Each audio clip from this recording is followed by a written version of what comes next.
नमस्कार, final trade में आपका स्वागत है। मैं हूं रजत देवगन। बाजार में आज के सत्र में तेजी देखने को मिल रही है। देखिए, पिछले कुछ दिनों में लगातार बाजार पर बिकवाली देखने को मिल रही थी। 8 ट्रेडिंग सत्र निफ्टी के वीकनेस यानी कि कमजोरी में बीते हैं।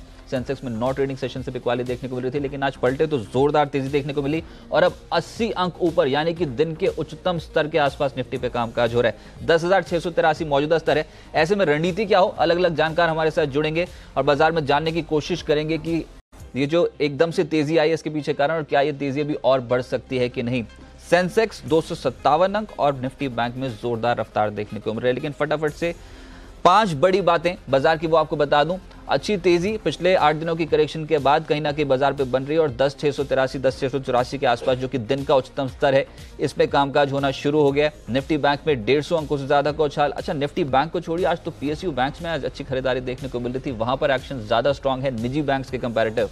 एक समूह के स्टॉक्स, क्योंकि न्यूज फ्लो जो था वो बहुत नेगेटिव हो गया, एडीएजी स्टॉक्स की पिटाई हुई आज। एक्सेल मामले में अनिल अंबानी दोषी करार दिए गए सुप्रीम कोर्ट की ओर से। उसका असर Reliance communication, Reliance capital, Reliance infra पे आज बहुत ज्यादा बिकवाली देखने को मिली। साथ ही साथ कुछ और सेक्टर्स जहां पर तेजी का माहौल है, उसमें मेटल्स टॉप गेनर्स की सूची में, लेकिन आईटी शेयर से भी कहीं ना कहीं खासतौर से मिड कैप आईटी स्टॉक्स यहां पर आज फोकस ज्यादा बनता हुआ नजर आया। और बैंकिंग में बार बार कह रहा हूं कि आज अच्छा मूव दिखा रहे हैं। साथ साथ टू व्हीलर कंपनियां, एफएमसीजी, ये कुछ ऐसे सेक्टर्स हैं जहां पर हल्की मुनाफा वसूली आज के सत्र में बनती हुई नजर आई। तो ये तो थी बाजार की बातें जहां पर आज के सत्र में एक्शन बनता हुआ नजर आया। लेकिन इस शो में खास क्या रहने वाला है ये आपको बता दें। सबसे पहले तो कल के इवेंट्स जो बहुत इंपॉर्टेंट है, जो बाजार पर असर डालेंगे, उन पर बात करेंगे। थोड़ी देर में आपके सामने पेश होंगे कल के अहम ट्रिगर्स। साथ ही साथ खबरों वाले शेयर्स भी होंगे। आपकी कुछ ऐसे स्टॉक्स जहां पर आज न्यूज फ्लो बहुत पॉजिटिव या नेगेटिव पड़ता हुआ नजर आया, जिनका असर स्टॉक प्राइसेस पे देखने को मिला, वो बताएंगे आपको। मुश्किल में अनिल अंबानी ग्रुप जो आ गया है, समय एडीएजी ग्रुप, उसमें अब आने वाले समय के लिए इस मुश्किल से बाहर निकलने का क्या कुछ रोड मैप है, कुछ तैयारी कर सकते हैं अनिल अंबानी की नहीं, या फिर जो सुप्रीम कोर्ट का वर्डिक्ट आया उसके बाद और गिरावट हो सकती है इन शेयर्स पे, उस पर बात करेंगे। इसके अलावा वीकली एक्सपायरी कटने वाली है कल निफ्टी और निफ्टी बैंक की। क्या लेवल्स इस समय ट्रेडर्स देख रहे हैं बहुत ध्यान में रखकर, वो आपके लिए जी बिजनेस का महापोल, ब्रोकर्स महापोल आपके सामने पेश करेंगे। और इसके अलावा होंगे BT STT calls. Anil ji थोड़ी ही देर में हमारे साथ जुड़ेंगे ये जो स्ट्रैटेजी बताने के लिए, क्योंकि बहुत इंपॉर्टेंट हो जाता है कि वीकली एक्सपायरी के एक दिन पहले आपको निफ्टी पे किस तरीके से पोजीशंस बनानी है, निफ्टी बैंक पे किस तरीके से पोजीशंस बनानी है और लेके जानी है। कल के 2000 भी होंगे और होगा बैन से बेनिफिट, यानी कि वो ट्रेड्स जो एफएनओ बैन से बाहर आ सकते हैं या फिर जो एफएनओ बैन की सूची में आ सकते हैं। चलिए फटाफट से सबसे पहले ये समझते हैं कि कल कौन से ऐसे इवेंट्स हैं जो बहुत इंपॉर्टेंट है मार्केट के लिए। बताने के लिए मानसी मेरे सहयोगी से मेरे साथ मौजूद हैं। मानसी, बताएं कौन से इवेंट्स में नजर आएगी। जी बिल्कुल रजत, एक तो नतीजों के लिहाज से आज महिंद्रा सीआई ऑटोमोटिव लिमिटेड के नतीजे आने वाले हैं, तो इन नंबर्स पर हमारी नजर होगी। इसके अलावा कल की अगर बात करें तो जैसे आपने बताया, निफ्टी बैंक निफ्टी की वीकली एक्सपायरी होने जा रही है, तो किन लेवल्स पर होती है एक्सपायरी, इस पर नजर रखेंगे। इसी के साथ टेक महिंद्रा की एक बोर्ड बैठक होने जा रही है जहां पर बायबैक को लेकर सोच विचार किया जाएगा, तो इस बोर्ड बैठक और उसके नतीजों पर भी हमारी नजर होगी। इसी के साथ जेट एयरवेज की एक महत्वपूर्ण बोर्ड बैठक कल होने जा रही है। आपको बता दें कि जेट एयरवेज के बोर्ड ने बैंकों के बचाव प्रस्ताव को मंजूरी दे दी है। अब कल की बोर्ड बैठक में जेट एयरवेज का बोर्ड और शेयरधारकों के बीच इस प्रस्ताव को रखा जाएगा और शेयरधारकों की मंजूरी की अब देर है। कल की बोर्ड बैठक में इस बचाव प्रस्ताव पर शेयरधारकों की भी मोहर लग सकती है, तो इस बोर्ड बैठक और उसके नतीजों पर भी हमारी नजर होगी। तो आज और कल को लेकर ये कुछ एक तमाम इवेंट्स। टेक महिंद्रा के बायबैक पर इंपॉर्टेंट बैठक है। इसके अलावा जेट एयरवेज, यहाँ पर आप देखते हैं कि शेयरधारक क्या मंजूरी देते हैं, वो कहीं ना कहीं इंपॉर्टेंट होगा। और साथ साथ निफ्टी बैंक की वीकली एक्सपायरी, इसके अलावा महिंद्रा सीआई के नतीजे। लेकिन आज के सत्र में कौन से ऐसी खबरें आई जिन्होंने स्टॉक प्राइस पे इंपैक्ट डाला, वो बता देते हैं। दीपाली इस समय हमारे साथ मौजूद है। दीपाली, बताएं कौन से न्यूज फ्लो रहे बहुत इंपॉर्टेंट आज। काफी खबरें रही आज दिन के दौरान रजत। सबसे पहले तो सरकारी बैंकों की बात करेंगे। खबरें आ रही हैं सोर्सेज के थ्रू कि जो सरकारी बैंक है उनका वापस से रिकैपिटलाइजेशन हो सकता है और करीब 12 ऐसे बैंक हैं जिनको सरकार की ओर से 47,000 करोड़ की राशि मिल सकती है। और इस रिकैपिटलाइजेशन के बाद कुछ बैंक पीसीए से भी बाहर आ सकते हैं। 3 बैंकों पर खासतौर से फोकस करना है, Indian overseas bank, United bank of India और बैंक ऑफ इंडिया। इन तीनों बैंकों को सरकार की ओर से पूंजी मिल सकती है, तो ये फोकस में रहेंगे। आज हमने इनफैक्ट सरकारी बैंकों में कल भी और आज वापस से खरीदारी होती हुई देखी भी है। इसके अलावा पूरा ही आईटी क्षेत्र फोकस में है। जो एनुअल गाइडेंस नेस्कॉम जारी करता है उसमें दो चीजें हैं। सबसे पहली बात तो ये कि जो मौजूदा वित्त वर्ष है उसके लिए नेस्कॉम का कहना है कि जो FY20 की ग्रोथ अनुमान है उसको लेकर उन्होंने कोई आउटलुक जारी नहीं किया। वो कहना है कि सिचुएशंस अभी भी थोड़ी सी कॉम्प्लिकेटेड है, तो एक आकलन लगा पाना कि किस तर्ज पर इंडस्ट्री ग्रो करेगी वो मुश्किल होगा। लेकिन FY19 के लिए उनका जरूर 9.2% की IT एक्सपोर्ट ग्रोथ की उन्होंने बात की। ये स्लाइटली अनुमान से बेटर है। 7 to 9% की बात हो रही थी का अनुमान था, जो कि अब 9% से ज्यादा की उन्होंने बात कही है। तो ये IT क्षेत्र को लेकर खबर है। इसके अलावा पूरा ही एविएशन स्पेस, DGCA ने जो आंकड़े जारी किए हैं उसके हिसाब से जनवरी में जो घरेलू पैसेंजर ट्रैफिक है उसमें 9% के आसपास की बढ़त रही है। लेकिन अगर आप स्पेसिफिक एयरलाइंस की बात करेंगे तो जेट एयरवेज का जनवरी में जो पैसेंजर लोड फैक्टर है वो 87% से घटकर 86% रह गया है। इंडिगो का ऑलमोस्ट 89% से घटकर 86% के आसपास आया है। तो ये आंकड़े आए हैं एविएशन स्पेस से जुड़े हुए। इसके अलावा वरुण बीवरेजेस अनुमान आज नतीजे आने थे और जो नंबर्स आए हैं वो आपको बता देते हैं। जो इनका घाटा है वो स्लाइटली कम हुआ है, 73 करोड़ से घटकर ये अब 71.5 करोड़ के आसपास आया है। और जो इनकी आय है वो 550 करोड़ से बढ़कर 800 करोड़ के आसपास आई है वरुण बीवरेजेस। तो रिजल्ट्स इसके आ चुके हैं। इसके अलावा पंजाब नेशनल बैंक के MD की ओर से कुछ इंपॉर्टेंट बयान आए हैं और जो बयान आए हैं वो दोनों कंपनियों को इंपैक्ट करते हैं, PNB हाउसिंग को भी और PNB को भी। काफी समय से अटकलें हैं कि PNB हाउसिंग में स्टेक सेल होगा।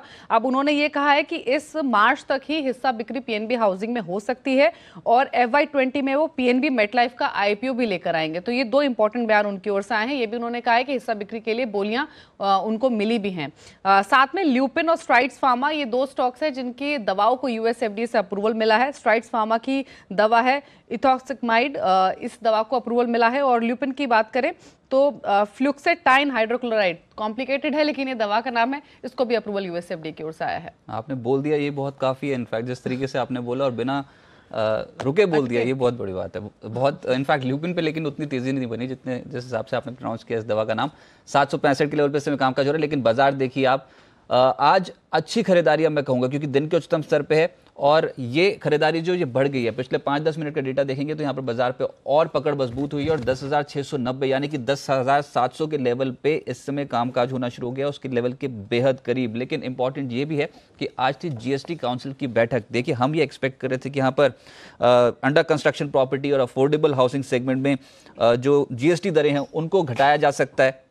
अंडर कंस्ट्रक्शन प्रॉपर्टी पे 12% से घटाकर 5% करने की बात थी, अफोर्डेबल सेगमेंट में 8% से घटाकर 3% करने की बात थी GST को, लेकिन बिल्कुल वैसा हुआ नहीं। और एकदम से रियल एस्टेट से जुड़ी जो कंपनियां हैं वहां पर मुनाफा वसूली ज़्यादा हावी होती हुई नजर आई है। तमाम रियल एस्टेट कंपनियों के अगर स्टॉक्स देखेंगे, खासतौर से जो अफोर्डेबल हाउसिंग सेगमेंट में जुड़ते हैं, यहाँ पर आज के सत्र में मुनाफा वसूली देखने को मिली। इनफैक्ट ओबरॉय रियल्टी, अजमेरा, पूर्वांकरा, इन सभी स्टॉक्स में आज हायर लेवल्स पे प्रॉफिट बुकिंग देखने को मिली। वित्त मंत्री साहब ने इस बैठक के इमीडिएट बाद क्या कहा ये सुनवाएंगे आपको थोड़ी देर में। और साथ साथ प्रकाश मेरे सहयोगी मेरे साथ मौजूद रहेंगे, उनसे भी जानेंगे अपडेट की एग्जैक्टली इस समय GST काउंसिल की जो बैठक थी उसमें क्या कुछ निकल के आया। लेकिन उससे पहले सीधा मेहमानों के पास चलते हैं। राकेश बंसल जी, सिमी भौमिक, किरण जाधव इस समय मेरे साथ मौजूद हैं। इसके अलावा कुणाल सरोगी और शर्मिला जोशी भी मेरे साथ मौजूद रहेंगे। आप सभी का ही बहुत बहुत स्वागत है। सर सबसे पहले तो कुणाल जी आपके पास मैं आ रहा हूँ। मार्केट्स पे स्ट्रेंथ जो वो बढ़ गई है और ये 8 ट्रेडिंग सेशन की गिरावट जो थी वो कहीं ना कहीं थमी है। ये तेजी और एक्सटेंड हो सकती है क्या आज? मुझसे सवाल किया आपने रजत?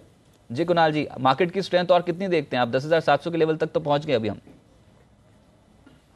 देखिए रजत, कुल मिलाकर अगर बाजार की चाल को आप देखें तो देखिए ये पॉइंट मैंने पहले भी हाईलाइट किया है कि अगर आप 2 नवंबर की एक्सपायरी देखें तो 10,800 के आसपास हुई थी। दिसंबर में भी एक्सपायरी 10,800 के आसपास हुई थी और जनवरी की एक्सपायरी भी 10,800 के आसपास हुई थी। और मुझे लगता है कि फरवरी की एक्सपायरी भी कमोवेश इन्हीं स्तरों के आसपास होगी। तो ओवरऑल अगर आप देखें तो मार्केट एक रेंज में चल रहा है और बहुत ही नैरो कंसोलिडेशन हम देख रहे हैं। ये बात सही है कि स्टॉक्स में काफी इरोजन देखा गया है, लेकिन निफ्टी एक रेंज में है। 10,600 से 11,000 की रेंज है और निचले स्तरों पर आप लगातार बाइंग इंटरेस्ट देखते हैं। आज की तेजी भी उसी कड़ी में है और 10,600 क्योंकि निफ्टी के लिए अहम सपोर्ट है। पुल बैक एक्सटेंड करना चाहिए। मुझे लगता है एक बार के लिए 10,800 के लेवल्स भी निफ्टी पर देखने को मिल सकते हैं। तो यहाँ पर अभी तेजी और बढ़ सकती है। सिमी, आप कैसे देख रहे हैं मार्केट के डेटा को? आज अच्छी स्ट्रेंथ मार्केट पे देखने को मिली बहुत बिकवाली के बाद। गुड आफ्टरनून रजत। मुझे लगता है कि कल भी ऐसा ही स्ट्रेंथ देखने को मिल रहा था, पर फाइनली जाके पूरा सेल ऑफ हो गया था। आज मुझे लगता है कि शायद ये सेल ऑफ आज दोबारा देखने को नहीं मिलेगा। 10,600 के आसपास मेजर सपोर्ट है। निफ्टी कामयाब रहा 10,600 का लेवल को होल्ड करने में, यही मेरे लिए बहुत बड़ा बात है। अगर आज कामयाब होता है और निफ्टी का क्लोजिंग अगर 700 से 720 के ऊपर होता है तो मुझे लगता है कि ये मोमेंटम अगले कुछ दिनों के लिए भी मेंटेन करेगा, क्योंकि 7-8 दिनों का करेक्शन के बाद एक बार पुलबैक तो देखने को मिलना चाहिए। 10,600 का सपोर्ट अगर नहीं टूटता है तो ऊपर में 800 850 तक का रैली भी देखने को मिलना चाहिए। लेकिन बाजार पे हाई लेवल पे फिर से वही बात, 64 अंक ही रह गए हैं, यानी कि 10,668 के लेवल पे कामकाज हो रहा है। अभी 10,690 था थोड़ी देर पहले। तो फिर से वही बात है कि इसी समय एकदम से अचानक से बिकवाली आती है, वो ट्रेंड अभी बरकरार है। उम्मीद करते हैं कि आज किसी न किसी तरीके से 10,650 के लेवल को होल्ड कर जाएं। इंपॉर्टेंट खबरों का रुख करता हूं और उसमें नैस्कॉम इस बार FY20 की गाइडेंस तो नहीं दी नैस्कॉम ने, लेकिन उनका ये कहना है कि IT एक्सपोर्ट ग्रोथ अनुमान जो है वो बेहतर है। 51 CEOs ऐसे मानते हैं कि ये जो साल बीतेगा इसमें औसत ग्रोथ रह सकती है, कोई बहुत बड़ी प्रॉब्लम है नहीं। और FY19 में IT एक्सपोर्ट ग्रोथ 9.2% है। तो नैस्कॉम की ये जो गाइडेंस नहीं देना आज कोई बहुत बड़ा इंपैक्ट नहीं डाल रहा है इस समय IT स्टॉक्स में। इनफैक्ट निचले स्रोत से पलट गए हैं कई स्टॉक्स। किरण जी मेरे साथ से मौजूद है। किरण जी, IT सेक्टर से जुड़ी कंपनियां पिछले कुछ दिनों से बहुत ज्यादा दबाव में थी, आपको लगता है कि यहाँ पर तेजी बन सकती है? आज काफी एक्टिविटी देखने को मिल रही है टेक महिंद्रा, विप्रो, KPIT जैसे स्टॉक्स में। विप्रो में काफी अच्छी ट्रैक्शन देखने को मिल रही है। मेरा मानना है कि इधर थोड़ा सा पॉजिटिव रुझान देखने को मिल जाना चाहिए। चार्ट के हिसाब से एक बहुत अच्छा सपोर्ट 360 के करीब मिलता नजर आ रहा है, तो उस लिहाज से इधर एक बाय करने की चेष्टा करनी चाहिए। 372 376 की टारगेट देखने को मिल जाने चाहिए। टेक महिंद्रा की बात करें तो टेक महिंद्रा में भी काफी अच्छा रुझान देखने को मिल रहा है। तो टेक महिंद्रा में मुझे लगता है कि एक अच्छे बेस 790 के करीब बनता नजर आ रहा है। 795 पे ट्रेड हो रहा है, तो 788 787 के करीब आपके स्टॉप लॉसेस होने चाहिए और 2-3 दिन का रुझान देखने को मिल जाना चाहिए। तो 810 815 के लेवल्स आपको वापस एक बार अचीव होते देखने को मिल जाने चाहिए। तो लोअर लेवल से पलट रहे हैं स्टॉक। टाटा एलेक्सा, इन्फोसिस, ये कुछ स्टॉक्स हैं जिनके उच्चतम स्तर के बेहद करीब जो है वो कामकाज कर रहे हैं। लेकिन इंपॉर्टेंट यही जो मैं शो की शुरुआत में कह रहा था कि GST काउंसिल की बैठक जो वो खत्म हुई और रियल एस्टेट में GST कटौती पर फैसला फिलहाल टल गया है। अब जो अगली बैठक होगी वो 24 फरवरी को होगी। आइए पहले आपको ये सुनाते हैं कि वित्त मंत्री ने इस बैठक के बाद कहा क्या। और जो डिस्कशन आज इनकम्प्लीट रहा वीडियो कॉन्फ्रेंसिंग पे, few ministers express their opinion and the rest will express an opinion and we'll try and take a decision on this issue in the meeting on Sunday. So the meeting stands adjourned as of date for Sunday after the discussion is halfway through. Because I've always followed an approach of moving as per consensus, and since some of the states wanted a meeting where members are physically present, keeping the idea of consensus in mind, I adjourned the meeting to Sunday so that a physical meeting can be held and the same issue can be discussed on Sunday. चलिए इसी मुद्दे पर GST में कटौती होनी चाहिए कि नहीं होनी चाहिए रियल एस्टेट सेक्टर के लिए, अब ये बैठक होगी 24 फरवरी को और फिर से कोई बड़ा ऐलान हो सकता है। लेकिन आज ये फैसला, इस फैसले को टाल दिया गया है। रियल एस्टेट सेक्टर से जुड़ी कंपनियां पिछले कुछ दिनों में अच्छी हरकत में थी, आज मुनाफा वसूली देखने को मिल रही है। सेमी कोई real estate stock high level पर स्लिप करते हुए नजर आ रहे हैं? DLF, HDI, IBRL, Oberoi realty, कोई स्टॉक आप ट्रैक कर रही हैं आज?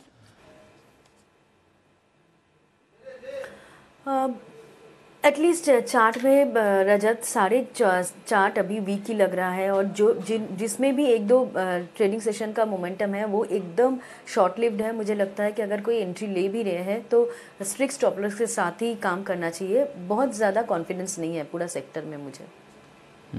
तो इनफैक्ट जो न्यूज़ फ्लो हम एक्सपेक्ट कर रहे थे वो अभी टल ही है। कोई ऐसे मुद्दा नहीं है कि जो हट गया हो, तो कहीं ना कहीं रियल एस्टेट सेक्टर अभी भी आपके रडार पर रहना चाहिए लोअर लेवल्स पे। हालांकि आज के सत्र में जो उम्मीद थी वैसी अनाउंसमेंट नहीं आई, इसके चलते मुनाफा वसूली देखने को मिल रही है। एक बार फार्मा स्टॉक्स का रुख करते हैं, जिसमें स्ट्राइड्स फार्मा, इनको US FDA से एक मंजूरी मिली है और साथ साथ ल्यूपिन, एलेम्बिक फार्मा, यहाँ पर भी यही खबर है कि US FDA से एक दवा को मंजूरी मिली है तमाम स्टॉक्स में।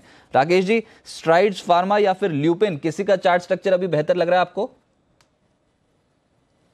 देखिए रजत, कुछ भी बेहतर नहीं है, दोनों बेहतर नहीं है। स्ट्राइड्स के अंदर सिर्फ एक चीज पॉजिटिव है कि 397 पर स्टॉक ने गिरावट के अंदर एक बड़ी गिरावट देखी है और 397 पर एक सपोर्ट पाया है। कोई इस खबर के चलते फैंसी है लॉन्ग करने की तो 397 का एक स्टॉप लॉस दिखता है, अदरवाइज ऐसा कोई रजत पैटर्न नहीं है कि यहाँ पर खरीदारी की जाए। लुपिन में भी देखें तो रजत ये न्यूज़ जरूर पॉजिटिव है, बट स्टॉक में एक गिरावट देखने को मिली। स्टॉक ने 800 रुपये की एक नेकलाइन तोड़ी है। यहाँ पर पॉजिटिव ये है कि 750 एक इमीडिएट सपोर्ट है, अदरवाइज मोमेंटम के नज़रिए से ऐसा कोई पैटर्न स्ट्राइड्स और लुपिन में नहीं है कि जिसके चलते यहाँ पर खरीदारी की जाए।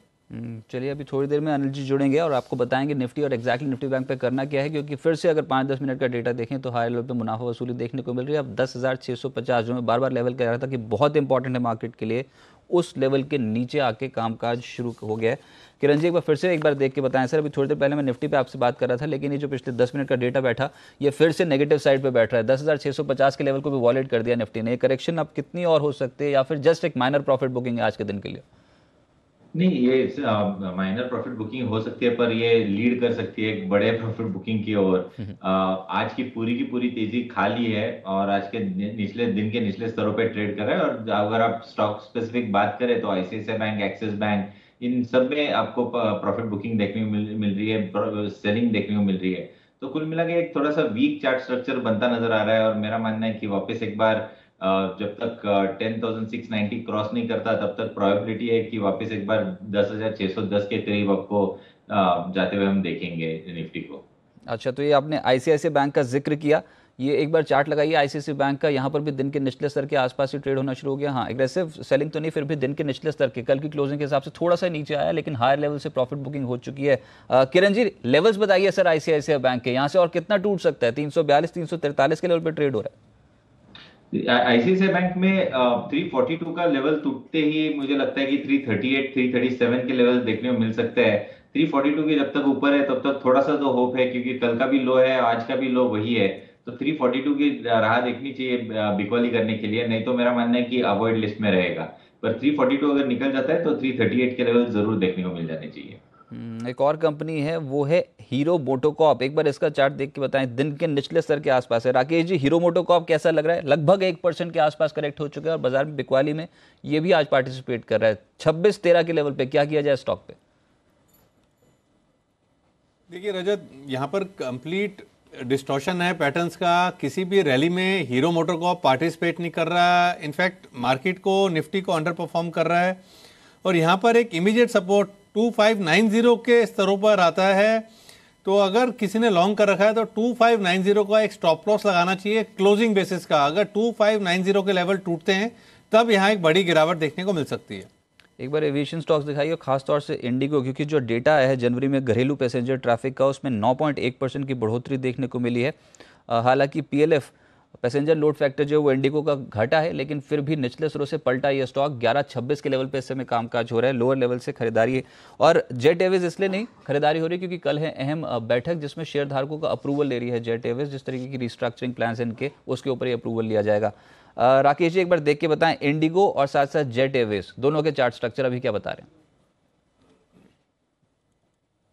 देखिए रजत, जेट का तो टेक्निकल रुझान क्लियरली नेगेटिव है। ऊपर में 240 245 एक सप्लाई जोन है और अभी जो रैली देखने को मिली थी पीछे, वहीं पर एक टॉप लगा है। और टेक्निकली रजत, ये स्टॉक पे मुझे लगता है उछाल पे निकलना चाहिए। इरिस्पेक्टिव ऑफ निफ्टी ये स्टॉक 200 के नीचे जाएगा।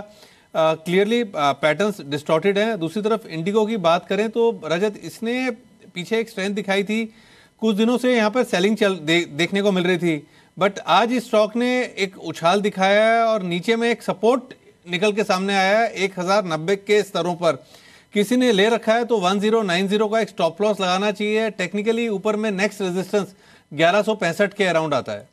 चलिए, लेकिन एक ऐसा सेक्टर है जहां पर आज के सत्र में गिरते बाजार में अच्छा एक्शन, गिरते नहीं इसलिए कह रहा हूं कि पिछले आधे घंटे का जो डेट है उस हिसाब से गिरते हुए, लेकिन बाजार पे जो रिकवरी थी वो अभी भी इंटैक्ट है। फिर से 10,650 के लेवल के ऊपर आए हैं। लेकिन मेटल स्टॉक्स एक एक करके दिखाइए। वेदांता, साथ ही साथ टाटा स्टील और स्टील अथॉरिटी फिलहाल के प्रदर्शन कर रहे हैं, क्योंकि सुबह से ही बहुत अच्छी स्ट्रेंथ इन स्टॉक्स में देखने को मिल रही थी और पिछले आधे घंटे में बाजार में जो गिरावट आई है तब भी इन स्टॉक्स पर कोई बहुत बड़ा असर नहीं देखने को मिल रहा है। सिमी, एक बार ये जो चार्ट्स में बात कर रहा हूँ, steel authority, Tata steel, Vedanta, बहुत समय बाद चलना शुरू हुए, ये तेजी और बढ़ सकती है क्या सिम में? जी बढ़ सकती है, क्योंकि बहुत दिनों के बाद एक बार एक शॉर्ट कवरिंग में पार्टिसिपेट कर रहा है और आज अगर क्लोजिंग डे हाई के आसपास हो जाता है तो मुझे लगता है कि ये मोमेंटम कल तक तो एटलीस्ट मेंटेन्ड होगा। इसमें मैं फोकस कर रही हूँ हिंडाल्को पर। मुझे लगता है कि शायद ये स्टॉक 190-92 का लेवल क्रॉस करके सस्टेन करेगा तो एक बार कहीं ना कहीं 197-98 तक जा सकता है। तो मुझे उम्मीद है हो सकता है ये शॉर्ट कवरिंग रैली क्योंकि 200 के ऊपर सस्टेन नहीं करेगा तो वापस हिंडाल्को में सेलिंग देखने को मिलेगा, ये मैं भी मानती हूँ। पर एक एक्सटेंशन हो सकता है कल तक अगर डे हाई के आसपास सारे बंद करने में सक्षम होता है तो। वेदांता, क्योंकि यहाँ पर निफ्टी पे बहुत ज़बरदस्त पकड़ बनती हुई नजर आई। एक बार ये वाला चार्ट 159-160 के लेवल पे आपके कमेंट्स किरण जी, वेदांता यहाँ से और तेज होगा या फिर पिछले 2 दिनों में जो मूव आया अब थोड़ा प्रॉफिट बुकिंग कर लेनी चाहिए, मुनाफा वसूली कर लेनी चाहिए स्टॉक में? देखिए, इंडेक्स को देखना चाहिए। मेरा मानना है कि आज अगर 10,650 के ऊपर क्लोजिंग मिलती है या 10,670 के ऊपर मिलती है तो होल्ड करना चाहिए। मेरा मानना है कि आपको 164-165 के लेवल्स देखने को मिल जाने चाहिए, जहां पे एक बार रिव्यू ले लेना चाहिए। जिनके पास लॉन्ग पोजीशन है इनके लिए 155 का स्ट्रिक्ट स्टॉप लॉस अभी के लिए सजेस्ट कर रहा हूँ। चलिए एक बार पीएसयू बैंकिंग का इंडेक्स दिखाइए। इस सेक्टर में भी सुबह से ही स्ट्रेंथ देखने को मिल रही थी और बीते आधे घंटे की एक्टिविटी क्या इस सेक्टर को भी इम्पैक्ट कर रही है, ये देखना बहुत अहम हो जाता है। थोड़ा सा डिप तो आया, अब 1% के आसपास की बढ़त रह गई है 27-24 के लेवल पे। लेकिन जो बैंक्स हैं इसमें जैसे कि central Bank of India, Indian bank और IDBI बैंक, यहाँ पर अच्छी तेजी आज के सत्र में बनती हुई नजर आई। खबर भी है यहाँ पर कि पीएसयू बैंकों के रिकैपिटलाइजेशन जल्द हो सकता है और 12 बैंकों में लगभग 47,000 करोड़ रुपए का इन्फ्यूजन यानी कि पूंजी सरकार डाल सकती है। रिकैपिटलाइजेशन के बाद कुछ बैंक्स का पीसीए से एग्जिट भी होगा, वो बाहर भी निकलेंगे, जिसमें IOB, UBI और बैंक ऑफ इंडिया यहाँ पर पूंजी डाली जाएगी और इलाहाबाद बैंक हो सकता है कि पीसीए से बाहर निकलता हुआ नजर आए। सेंट्रल बैंक ऑफ इंडिया आज निफ्टी पीएसयू बास्केट में सबसे तेज चढ़ने वाला स्टॉक है, लगभग 3% ऊपर है Central Bank of India. Kunal ji एक बार चार्ट स्ट्रक्चर देख के बताएं सर। देखिए रजत, बहुत ही डिस्मल चार्ट है, लगातार ये स्टॉक अंडर परफॉर्म करता आया है। ज़रूर आज आपको एक मामूली सा उछाल दिख रहा है, लेकिन जिस तरह का वेल्थ इरोजन इस काउंटर में हुआ है मुझे नहीं लगता कि इससे कोई भी उम्मीद रखनी चाहिए। और आज का उछाल जितना भी हो उसका इस्तेमाल करें निकल जाने के लिए अगर आपके पास निवेश है, और एक अंतिम स्टॉप लॉस जरूर रखें। अगर यहाँ इन स्तरों पर निकलना आपके लिए मुश्किल हो रहा है, 28 रुपए का स्टॉप लॉस जरूर रखें। जैसे ही ये सेंट्रल बैंक ऑफ इंडिया 28 रुपए के स्तर को तोड़ेगा, इसमें आपको 20 रुपए के लेवल भी देखने को मिल सकते हैं। तो मेरी राय में जो भी उछाल मिलता है इस्तेमाल किया जाना चाहिए निकल जाने के लिए। अच्छा कुणाल जी, सारे ही पीएसयू बैंक्स में इस समय दिक्कत नजर आ रही है कि आपको, क्योंकि Indian Bank, IDBI Bank, Syndicate Bank, इन तमाम स्टॉक्स में आज लोअर लेवल से खरीदारी है। कोई एक स्टॉक जो अभी रडार पर आ रहा हो जहां पर तेजी बने या फिर पूरी बास्केट को अवॉइड करेंगे अभी आप? नहीं देखिए, खरीदारी की राय तो कहीं पर भी नहीं है रजत, लेकिन यहाँ पर मुझे लगता है कि शॉर्ट्स एक बार काट लेने चाहिए। अगर आपके पास बैंक ऑफ इंडिया में शॉर्ट है या आपके पास सिंडिकेट बैंक का शॉर्ट है तो इन स्तरों पर जिस तरह का मोमेंटम 2 दिनों में बना है इन स्टॉक्स में, मुझे लगता है कि एक बार के लिए हो सकता है कि इनमें पुल बैक आता हुआ दिखे, तो एक बार शॉर्ट्स से एग्जिट करें। लेकिन नई खरीदारी की मेरी बिल्कुल भी राय नहीं है जिन भी स्टॉक्स का नाम लिया उनमें आप। चलिए शर्मिला जोशी जी भी हमारे साथ मौजूद हैं स्टूडियो में। शर्मिला नमस्कार, स्वागत है आपका। पीएसयू बैंकिंग स्टॉक्स यहाँ पर लग रहा है कि कुछ मूव बनेगा, लोअर लेवल से खरीदारी तो होगी, लेकिन सस्टेन बाइंग है क्या? खरीदारी और बढ़ सकती है या फिर अवॉइड लिस्ट में डाला जाए? मेरे हिसाब से तो अवॉइड लिस्ट में है, वेरी ऑनेस्टली, बिकॉज एक तो इस तरह की खबरें ये पहली बार नहीं है कि हम ये सुन रहे हैं। सो आई थिंक पिछले 2-3 महीनों से कोई ना कोई खबर है पीएसयू बैंकिंग को लेकर कि उनको बड़ा रिकैपिटलाइजेशन अमाउंट मिलेगा, वो पीसीए लिस्ट से बाहर निकलेंगे, you know. So there are so many you know rumours that have been there, और एक्चुअली एक्शन में अभी तक बहुत कम दिखने को मिला है। So that's number 1। और अगर उस चीज़ को छोड़े तो अगर आप फंडामेंटली देखें, जहाँ एनपीएस एक्सेट्रा का सवाल है, वहाँ पे आई वुड नॉट थिंक कि इनफ हैज़ बीन डन। यानी थोड़ी बहुत प्रोग्रेस डेफिनेटली कुछ बैंक्स में दिखी है, but by and large as a space अगर आप देखें तो एनपीए की लिस्ट वही की वही है और वो लेवल्स वही के वही है। So there is really very little for an investor like me to you know really feel enthused in terms of कि आप ये लेवल पे खरीद कर सकते हो। So I would still stick with the private banking names. Okay, निजी क्षेत्र के बैंक्स पे ज़्यादा फोकस रहेगा, सरकारी बैंक्स को अवॉइड करने की सलाह। लेकिन शर्मिला, एक और सेक्टर के बारे में थोड़ी देर पहले मैं बात कर रहा था, वो था मेटल्स। एकदम से चल पड़े आज और एज अ पैक चले हैं। टाटा स्टील, साथ ही साथ वेदांता, स्टील अथॉरिटी, इन सभी स्टॉक्स में तेजी देखने को मिल रही है। यहाँ पर कोई इन्वेस्टमेंट लाइक कोई स्टॉक या फिर इसको भी अवॉइड करेंगे? अवॉइड इसलिए कह रहा हूँ क्योंकि पिछले अगर कुछ महीने का डेटा उठा के देखें तो बहुत अच्छा प्रदर्शन नहीं रहा है इन स्टॉक्स का। बिल्कुल, और मेरे हिसाब से अभी भी ये ट्रेडिंग रेंज में ही है, और if you are a trader I think definitely आप इस उछाल का फ़ायदा उठा सकते हैं। लेकिन आई थिंक जैसे संकेत आ रहे हैं कि अभी यू नो जो मिस्टर ट्रम्प का you know the president of US, उनका जिस तरह से बयान रहा कि शायद मार्च की डेडलाइन को भी एक्सटेंड किया जाए. So market is sort of taking to it positively कि वो एक you know, you are not cutting off the talks there, लेकिन ये संभावना है कि टॉक्स आगे भी जारी रहेंगे और कुछ ना कुछ हल निकलेगा. But you know, that being said again, अगर आप देखेंगे कि किस तरह से इंटरनेशनल क्यूज है, किस तरह से डिमांड पिक्चर है, वेदर इट इज़ चाइना और वेदर इट इज़ यूरोप और वेदर इट्स यूएस, तो वो एक 2.5 years पहले जिस तरह से डिमांड पिक्चर अच्छा था इंटरनेशनली, उस तरह से नहीं है. So I think demand is good domestically, लेकिन इंटरनेशनल डिमांड इतनी अच्छी नहीं है. तो उसके चलते आई थिंक डेफिनेटली इस तरह की पॉजिटिव न्यूज़ फ्लो आती है तो they you know come into the sort of trading zone, और उसका ज़रूर ट्रेडर्स फ़ायदा उठा सकते हैं. But as a investment I think it's not exactly an avoid, it's more of a hold.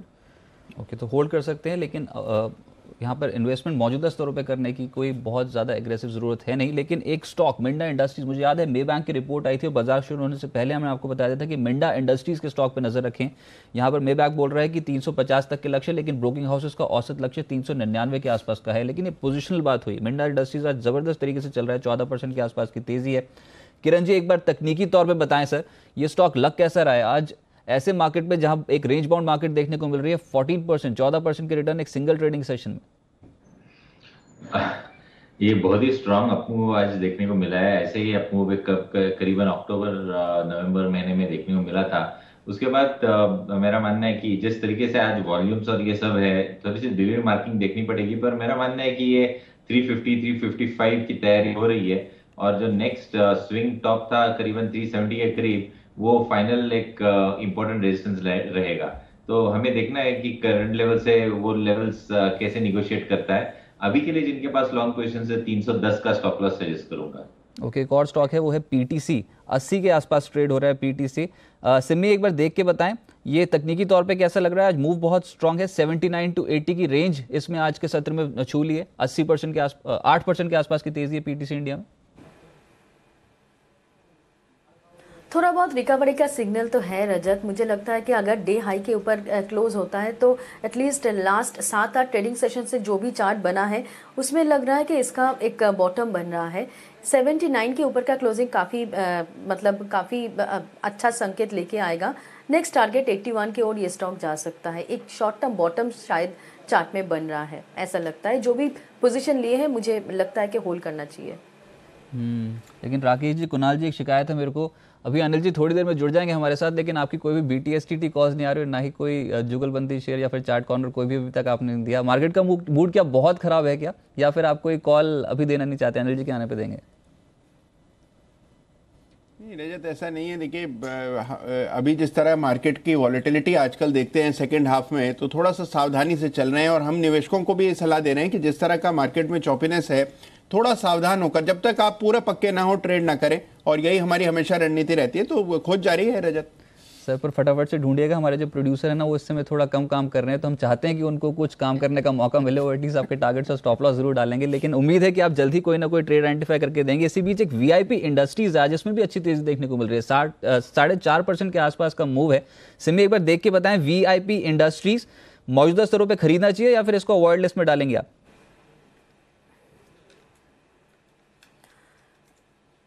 मुझे लगता है कि चार्ट तो एकदम अच्छा नहीं है रजत. मुझे लगता है कि जिन्होंने भी लिया है एक बार प्रॉफिट बुक करने का सोचना पड़ेगा. जो भी है, एक मेजर रेजिस्टेंस एरिया इसके लिए 440 से 450 का रीजन है. मुझे नहीं लगता कि बहुत जल्दी इस रेंज को पार करके ये स्टॉक सस्टेन करेगा. फिलहाल का जो सिलसिला है, मुझे लगता है कि ये स्टॉक एकदम वीक है, और अभी किसी भी हाल से अगर 410 का लेवल तोड़ देगा वापस, तो इसमें फ्रेश वीकनेस आ जाएगा. तो जिन्होंने लिया है आज का मोमेंटम में 410 के नीचे एक स्ट्रिक्ट स्टॉप लॉस मेंटेन करना होगा, और टारगेट 450 का मैक्सिमम रखिए. 450 क्रॉस नहीं होगा तो एक बार एग्जिट हो जाइए. अच्छा, आज सरकारी बैंक्स में तो तेजी है ही, लेकिन एक और सेक्टर जहां पर अच्छे एक्शन देखने को मिल रहा है वो है फाइनेंस स्टॉक्स, जिसमें अगर हाउसिंग फाइनेंस सेगमेंट देखेंगे आप, Canfin Homes, Indiabulls Housing, इन स्टॉक्स में अच्छा एक्शन देखने को मिल रहा है. किरण जी, कोई रडार पर आ रहा है स्टॉक फाइनेंस से जुड़ा हुआ आज, चाहे हाउसिंग फाइनेंस ले लें या फिर जो अन्य कंपनियां जैसे कि श्रीराम ट्रांसपोर्ट, एडलवाइस, इसमें अच्छी तेजी देखने को मिल रही है? श्रीराम ट्रांसपोर्ट और एडलवाइस में मेरा मानना है कि थोड़ी सी शॉर्ट कवरिंग देखने को मिल रही है. पर बाइंग मुझे लगता है कि कैनफिन होम्स में देखने को मिल रही है. पर लेवल्स में कोई प्राइस पैटर्न नहीं, इसलिए थोड़ा सा परहेज कर रहा हूँ रिकमेंडेशन कर देने की. पर हाई रिस्क ट्रेडर्स के लिए बिल्कुल 248 के स्टॉप लॉस या 4 रुपए के स्टॉप लॉस के साथ बाय करना चाहिए। 258 260 के लेवल्स देखने को मिल सकते हैं कल तक, पर ये थोड़ा सा रिस्की ट्रेड रहेगा, तो अवॉइड करें तो ये अच्छा रहेगा। ठीक है, लेकिन आप सभी को इंतजार होगा कि अनिल जी की स्ट्रैटेजी कितने बजे आएगी। तो अनिल जी हमारे साथ कुछ ही देर में जुड़ने वाले हैं और उनसे जानने की कोशिश ये होगी कि क्या उनकी स्ट्रैटेजी तैयार है कि नहीं। पर 10,660 ये मौजूदा स्तर है। समय जुड़ने वाले क्या जुड़े हुए हैं और कैसे जुड़ेंगे? मैं तैयारी ये कर रहा था कि आप माइक वाइक पहन लें तो उसके बाद मैं आपके पास आऊँ, लेकिन आपने पहले अनाउंसमेंट कर दिया अपने आने की। बिल्कुल तैयार है।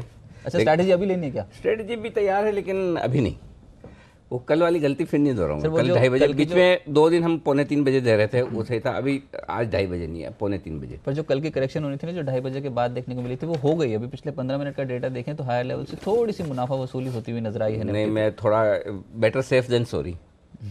कोई जल्दी नहीं है, ट्रेड छूट जाएगा तो ठीक है, कोई दिक्कत नहीं। क्योंकि कल मुझे एक बात की बड़ी तकलीफ हो रही है कि वो 10,675 का जो स्टॉप लगा कर 12 पॉइंट की स्टॉप लॉस के साथ निफ्टी लॉन्ग की थी ना, उसमें 12 पॉइंट का स्टॉप लॉस ट्रिगर गया। उसमें मुझे दुख नहीं कि 12 पॉइंट का क्यों स्टॉप लॉस ट्रिगर हो गया। उसके बाद हमने बैंक निफ्टी पे शॉर्ट कॉल भी दिया, 150 पॉइंट बैंक निफ्टी वहाँ से गिरा भी। मुझे दुख इस बात का कि वहाँ पर एक शॉर्ट कॉल था जो हो गया, तो वो शॉर्ट कॉल मैं इस बार मिस नहीं करना चाहता। अगर कोई शॉर्ट या लॉन्ग कॉल हो तो पता चला कि एक तो वैसे भी बड़ी मुश्किल से फिर बैंक निफ्टी पे कल कॉल दिया था, तो मैं 15-10 मिनट और लगाऊंगा, उसके बाद लूँगा। अच्छा, पर आज का मार्केट देखें तो मेटल्स, बैंकिंग, ये सब ऐसे स्टॉक्स हैं जहां पर आज के सत्र में एक्शन। लेकिन ना आपके आने से पहले ये बात हो रही थी राकेश जी से, कुणाल जी से, कि जब तक आप बैठे नहीं तब तक उन्होंने ना BTST दिया, ना उन्होंने चार्ट कॉर्नर दिया, ना उन्होंने जुगलबंदी दिया। वो बोल रहे थे कि एनर्जी का वेट कर रहे हैं। वेट नहीं कर रहे हैं, उनको लगा मौका मिला है आज, चलो थोड़ा आराम कर लिया जाए। तो चलिए, सिमी जी और किरण जी ने मोर्चा संभाला हुआ है, लेकिन शर्मिला जी भी हैं, राइट? बिल्कुल। तो चलिए मैं 2 मिनट में स्ट्रेटेजी फाइनल करता हूँ, तब तक आप दूसरे सवाल ले लें। चलिए ठीक है। और कुछ और स्टॉक्स जिसमें अपोलो टायर्स, क्योंकि प्रमोटर ने यहाँ पर शेयर खरीदे थे, उसका इंपैक्ट आज सुबह ही आपको फास्ट में नहीं बताया गया था कि अपोलो टायर्स पे जरूर नजर रखें। यहाँ पर प्रमोटर ने होल्डिंग बढ़ाई है, 209, 210 इन लेवल्स पे कामकाज हो रहा है। किरण जी एक बार चार्ट्स देख के बताएं सर, ये तेजी बढ़ेगी या फिर मुनाफा वसूली कर ली जाए? पूरे फरवरी में सीरीज अगर देखते हैं तो 210 लेवल क्रॉस करना बहुत डिफिकल्ट हो गया है इस काउंटर को। तो जब तक 210 पे ऊपर नहीं चल रहा है तब तक मैं फ्रेश निवेश करने की सलाह नहीं दूंगा। पर जिन्होंने लॉन्ग पोजीशन इस न्यूज के चलते किया हुआ है उसको 206 205 के स्टॉप लॉस के साथ होल्ड करने की सलाह दूंगा। पर 210 211 के ऊपर चलता है तो मेरा मानना है कि 217-18 की तैयारी हो जाएगी, तो एक अच्छी मूव उसके बाद आपको देखने को मिलेगी, और वो भी कम वक्त में। तो ROI बहुत अच्छा देखने को मिल जाना चाहिए। एक बार स्टॉक दिखाएं भारत फोर्ज का। कल के सत्र में दबाव में था, लेकिन आज 2.5% के आसपास का मूव इस स्टॉक में देखने को मिला है। और ये जो खरीदारी है, ये बीते 5-10 मिनट में ही इसको दिन के उच्चतम स्तर पर ले आई है। कुणाल जी, भारत फोर्ज कैसा लग रहा है सर अभी? रजत, पुल बैक आता हुआ दिख रहा है। इस काउंटर में हमने बड़ी गिरावट देखी, कंसोलिडेशन कई बार हुए और हर बार उसका ब्रेकडाउन हुआ है। आज कुछ तेजी बन रही है। अब ये देखना होगा कि क्या ये क्लोजिंग बेसिस पर 473 के ऊपर बंद हो पाता है कि नहीं। अगर 473 के ऊपर ये क्लोज देता है तो फिलहाल के लिए एक बार मुझे लगता है शॉर्ट्स को एग्जिट करना चाहिए, अन्यथा जिनके पास शॉर्ट पोजीशन है होल्ड करें। ओवरऑल स्ट्रक्चर अभी भी कमजोर दिखता है। अच्छा, एक और स्टॉक जहां पर तेजी बढ़ी है वो है IFB इंडस्ट्रीज। आमतौर पे वॉल्यूम बहुत कम रहते हैं स्टॉक में, उसको आप कंसीडर जरूर कीजिएगा, लेकिन पिछले 10-15 मिनट में जो मूव बना है वो IFB इंडस्ट्रीज के लिए पॉजिटिव है और ये भी दिन के उच्चतम स्तर पे लगभग 3% ऊपर है। कुणाल जी फटाफट से चार्ट स्ट्रक्चर देख के बताएं सर IFB। देखिए, जिस तरह का स्ट्रक्चर है रजत, अभी एक तेजी बन रही है, लेकिन जब तक ये काउंटर 800 के स्तरों को पार न कर ले तब तक मेरी राय में नई खरीद नहीं करनी चाहिए। ट्रेडिंग के लिए बहुत ज़्यादा उपयुक्त नहीं है, ये इन्वेस्टमेंट लायक शेयर है, लेकिन 800 रुपए के ऊपर ब्रेकआउट आने पर ही निवेश करें। तब मुझे लगता है कि 925 तक का एक मोमेंटम बनेगा। इन स्तरों पर वेट एंड वॉच करना। चलिए, और मैं बता चुका हूं कि आज ये फाइनेंस स्टॉक्स, जिसमें कैनफिन होम्स एक और स्टॉक है जहां पर 4% का मूव आता हुआ नजर है। शर्मिला, इनफैक्ट यहां पर जो फाइनेंस स्टॉक्स हैं वो इस समय ज़्यादा पकड़ मजबूत है उनकी बाजार में। कैनफिन होम्स, IB हाउसिंग या फिर M&M फाइनेंशियल, श्रीराम ट्रांसपोर्ट, कोई भी स्टॉक आप ट्रैक कर रही हैं? बिल्कुल, I think more than housing finance, ये जो बाकी नाम आपने लिए ना वो थोड़े ज़्यादा अच्छे लग रहे हैं, क्योंकि I think the data seems to suggest कि हाउसिंग फाइनेंस कंपनीज में जो ग्रोथ है in terms of people taking new loans to buy houses, वो काफ़ी मात्रा में कम हुई है आप परसेंटेज टर्म्स में देखें तो। सो आई थिंक बारिंग 1 और 2 स्टॉक्स जहाँ पे थोड़ी कम गिरावट है as compare to others, stocks like Dewan housing finance etcetera, इसमें काफ़ी बड़ी गिरावट है जो नए लोन्स उन्होंने डिसबर्स किए। तो उसके चलते आई think definitely both the Bajaj twins, then something like a Mannapuram Finance, which is more really, you know, the gold loans bit, या तो M&M फाइनेंस, L&T फाइनेंस, इस तरह के स्टॉक्स मुझे ज़्यादा पसंद है at this point in time. लेकिन there is no denying the fact कि ओवरऑल अगर आप देखें फाइनेंस और वो financial services as a space, जिस तरह की ये सेक्टर में फैंसी और जिस तरह की बाइंग इस सेक्टर में 1-1.5 साल पहले आ रही थी, it is no longer you know like the favoured sort of sector of the market. और इनफैक्ट आई थिंक अभी खोज जारी होगी, you know, if market sort of resumes is upward move, कि वो कौन सा सेक्टर रहेगा जिसमें जो इन्वेस्टर्स को अच्छा लगे। इसमें अगर 2 टॉप प्रेफर्ड पिक्स मांगू मैं आपसे तब आप दे सकते हैं? So that the easy answer would be the Bajaj Finserv. Bajaj finance और फिनसर्व। यस। ओके, तो ये है आपके लिए 2 स्टॉक, बजाज फाइनेंस, फिनसर्व। यहाँ खरीदने में कोई हर्ज नहीं, आराम से। अच्छा, निफ्टी और बैंक निफ्टी, इनकी एक्सपायरी कल कहाँ होगी? उसके लिए पोल लेकर दीपाली तैयार है, लेकिन उससे पहले चार्ट कॉर्नर का बिगुल बजाना पड़ेगा। मेरे को पता था ये आप ही बजवा सकते हैं सर। दबाव बनाना पड़ता है रजत। तो ये जो खौफ है ना, ये आपका भी होना चाहिए, जैसा मेरा है कुणाल जी और राकेश जी को, ठीक है ना? सर प्यार मोहब्बत कहते हैं सर। प्यार मोहब्बत नहीं है, ये खौफ है। पूछो जरा, बिगुल के बाद पूछ लेते प्यार मोहब्बत है या खौफ है। पहले बिगुल बजाते हैं ये।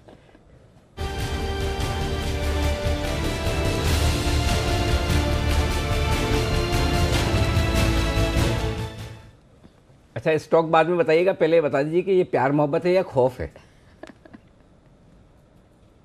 खौफ, प्यार और सम्मान का एक अजीब सा मिक्सचर है। देखो, इतना खौफ है कि ये बोल भी नहीं पा रहे कि खौफ है। सही है ना राकेश जी, सही है ना?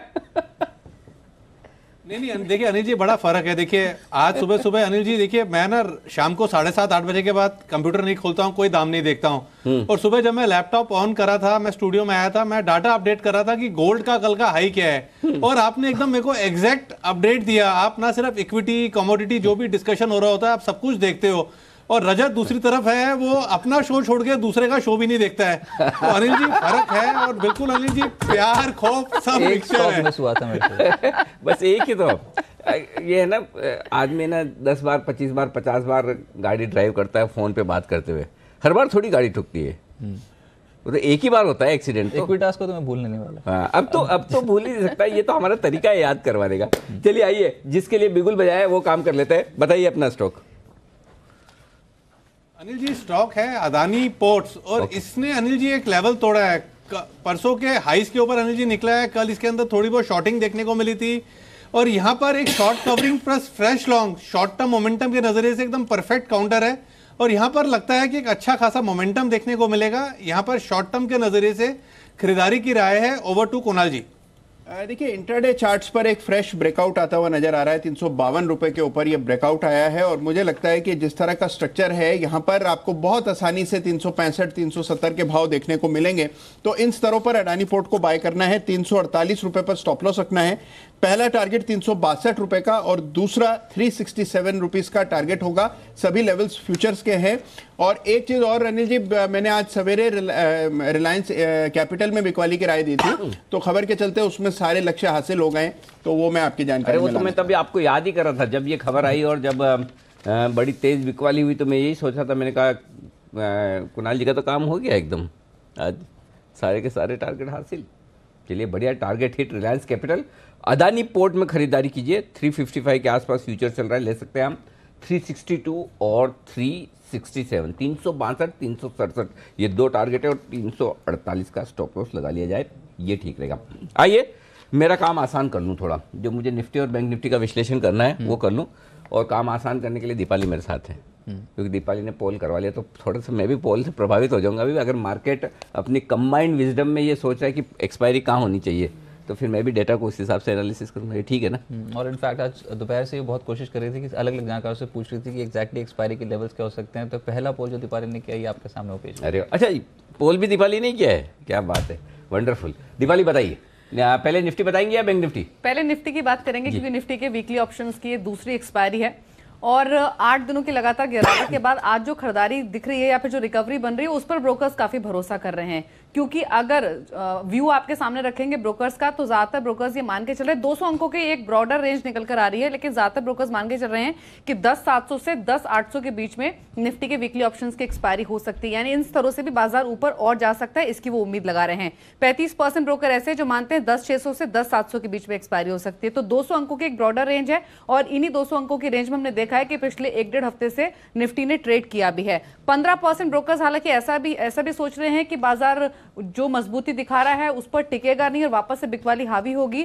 10,500 से 10,600 के बीच वो एक्सपायरी एक्सपेक्ट कर रहे हैं, ये 15% ब्रोकर्स की राय है। और 5% तो ओवर बुलिश है, वो 10,800 के ऊपर भी जाने की उम्मीद कर रहे हैं। 10,800 से 10,900 के बीच भी वो एक्सपायरी होते हुए दिख रहे हैं, लेकिन 45% जो है वो 10,700 से 10,800 की बात कर रहे हैं। अब बैंक निफ्टी का डेटा देख लेते हैं। बैंक निफ्टी का जो पोल हमने किया है उसमें भी अगेन 200 अंकों की एक बड़ी रेंज आ रही है जिस पर ज्यादातर ब्रोकर्स मान रहे हैं कि एक्सपायरी हो सकती है, वो है 26,700 से 26,900 की। 40% मान रहे हैं 26,800 से 26,900 के बीच में निफ्टी के बैंक निफ्टी के वीकली ऑप्शंस की एक्सपायरी होगी। 30% मान रहे हैं 26,700 से 26,800।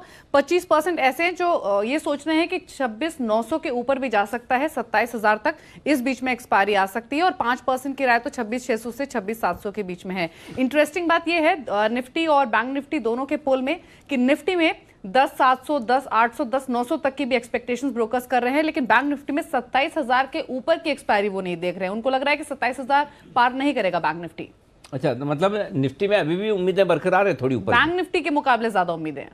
अच्छा, ये इंटरेस्टिंग है।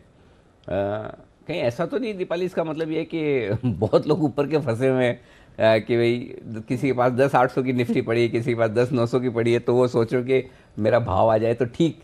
बैंक निफ्टी में शायद उतनी नहीं फंसी होगी पोजीशन, या फिर 27,000 के। ये बड़ा सरप्राइजिंग, क्योंकि 27,000 के इतने करीब है, मुश्किल से 150 पॉइंट दूर है, उसके बावजूद 27,000 के ऊपर की नहीं आ रही। ये आपने कल भी बोला था कि 27,000 के लेवल के ऊपर अगर नहीं कटे तो 27,000, 27,050 के ऊपर निकलना बहुत मुश्किल है SM निफ्टी बैंक के लिए। तो उसी तर्ज पे यहाँ पर ज़्यादातर ब्रोकर्स बोल रहे हैं कि 27,000 की प्रोबेबिलिटी बहुत कम है कि इसके ऊपर जाएंगे। 25% मात्र बता रहे हैं, लेकिन 26,700 से 26,900 ये 200 अंकों का दायरा जो एक्सपायरी का दायरा गया। चलिए देखते हैं क्या कुछ होता है। तो बस इंटरेस्टिंग है। तो ये है एक्सपायरी का आपके लिए वीकली पोल, दोनों ही निफ्टी और बैंक निफ्टी पे।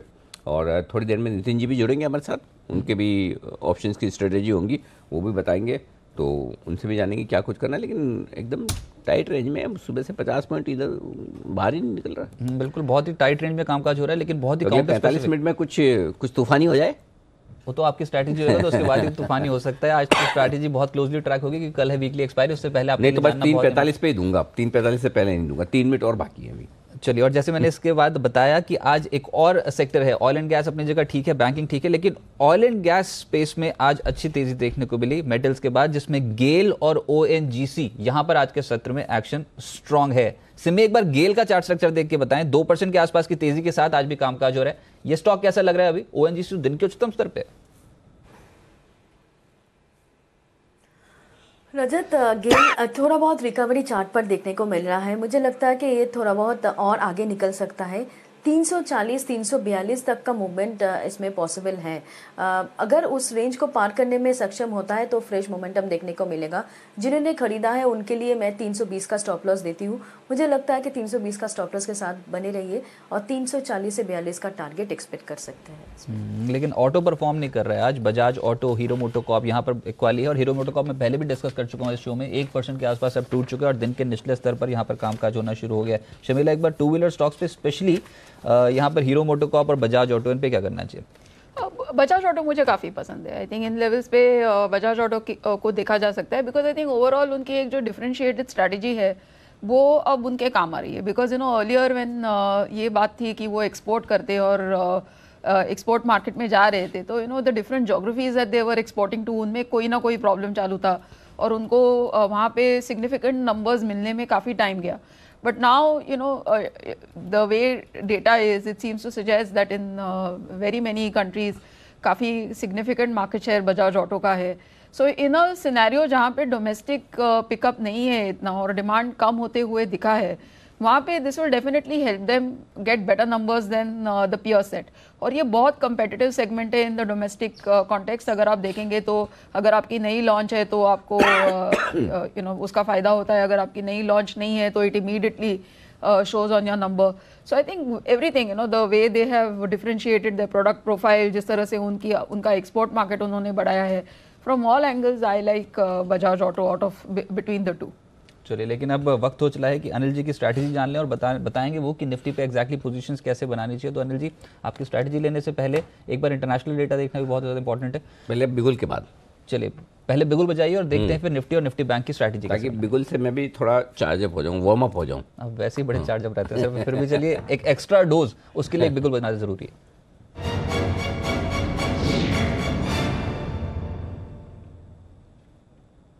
चलिए, यहाँ पर हमने पोल के जरिए तो आपको बताने की कोशिश की कि निफ्टी पे कौन से लेवल्स इंपॉर्टेंट है जो अलग अलग जानकार मान के चल रहे हैं, लेकिन इस समय इंटरनेशनल क्यूज, सबसे पहले तो यूएस मार्केट्स के फ्यूचर्स देखते हैं कि वो क्या इस समय एक्शन में है। और यहाँ पर बिल्कुल कोई बहुत बड़ा बदलाव, 2 पॉइंट ऊपर है कोई बहुत बड़ा बदलाव नहीं है, तो 25 अनचेंज ही हो गया, पर फिर भी एटलीस्ट हरे निशान में रहने की कोशिश कर रहे हैं। इसके अलावा यहाँ पर यूरोपियन मार्केट्स में देखते हैं क्या रुझान देखने को मिल रहा है। और वहाँ पर कल के सत्र में कुछ ज़्यादा उछाल नहीं था, लेकिन आज 1/4 से 0.25% के आसपास की तेजी बन चुकी है। कैक में 1/4% के आसपास की तेजी है, डैक 0.1% ऊपर है, तो यहाँ से अच्छी तेजी जो वो बनने के संकेत हैं। आपको एक सुराग दूं?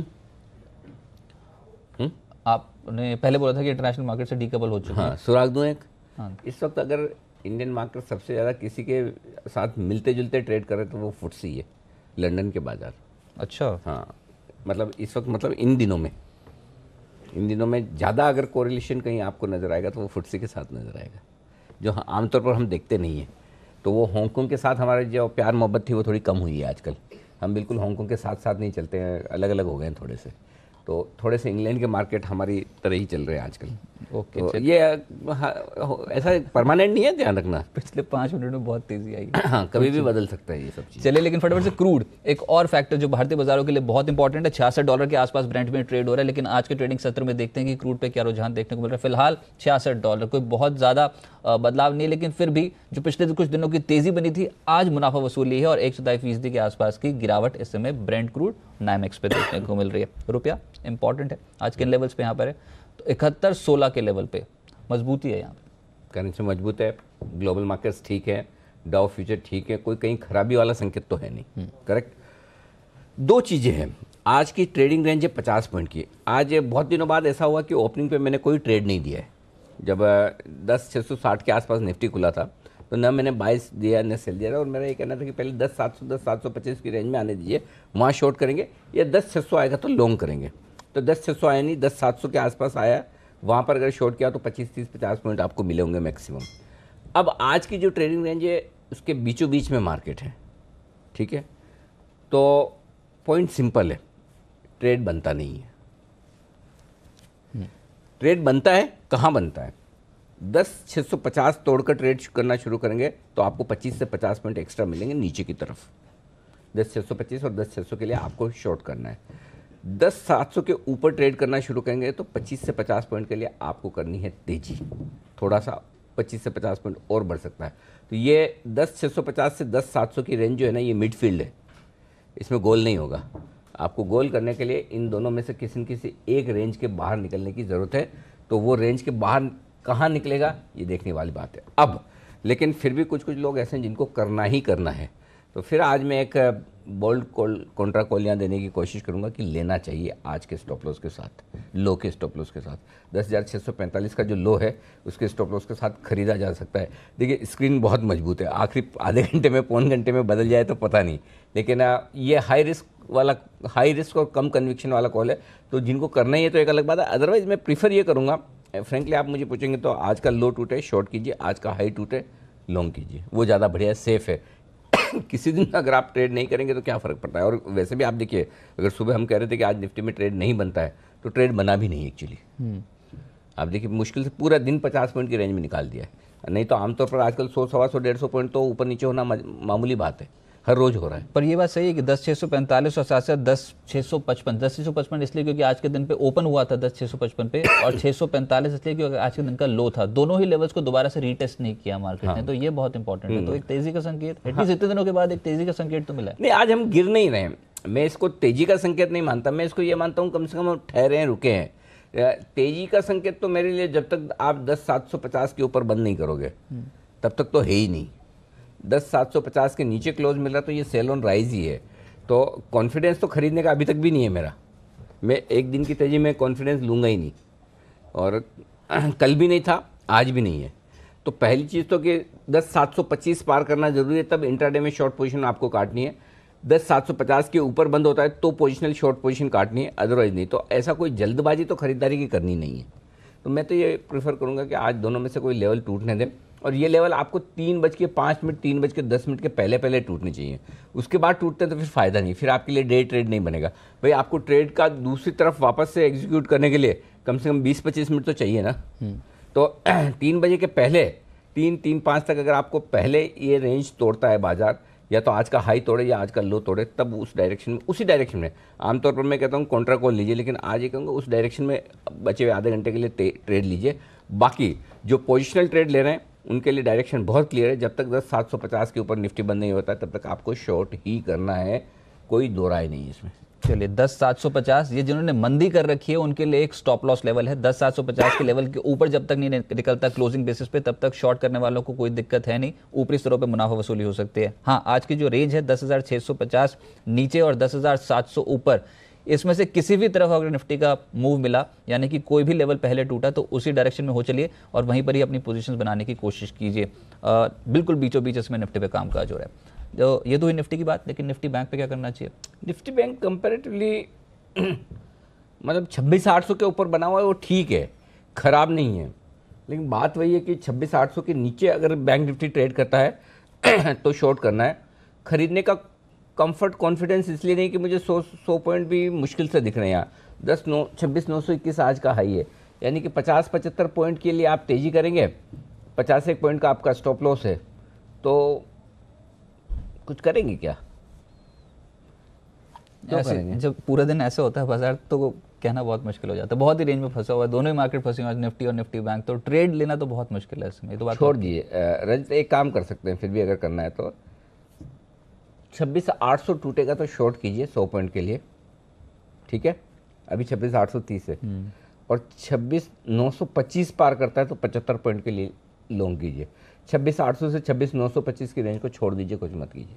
यानी 26,925 के ऊपर गया तो लॉन्ग कीजिए। अगर लॉन्ग करेंगे तो फिर कहाँ तक के टारगेट? 75 पॉइंट और 75 पॉइंट, 27,000 पहुंच जाएगा निफ्टी बैंक।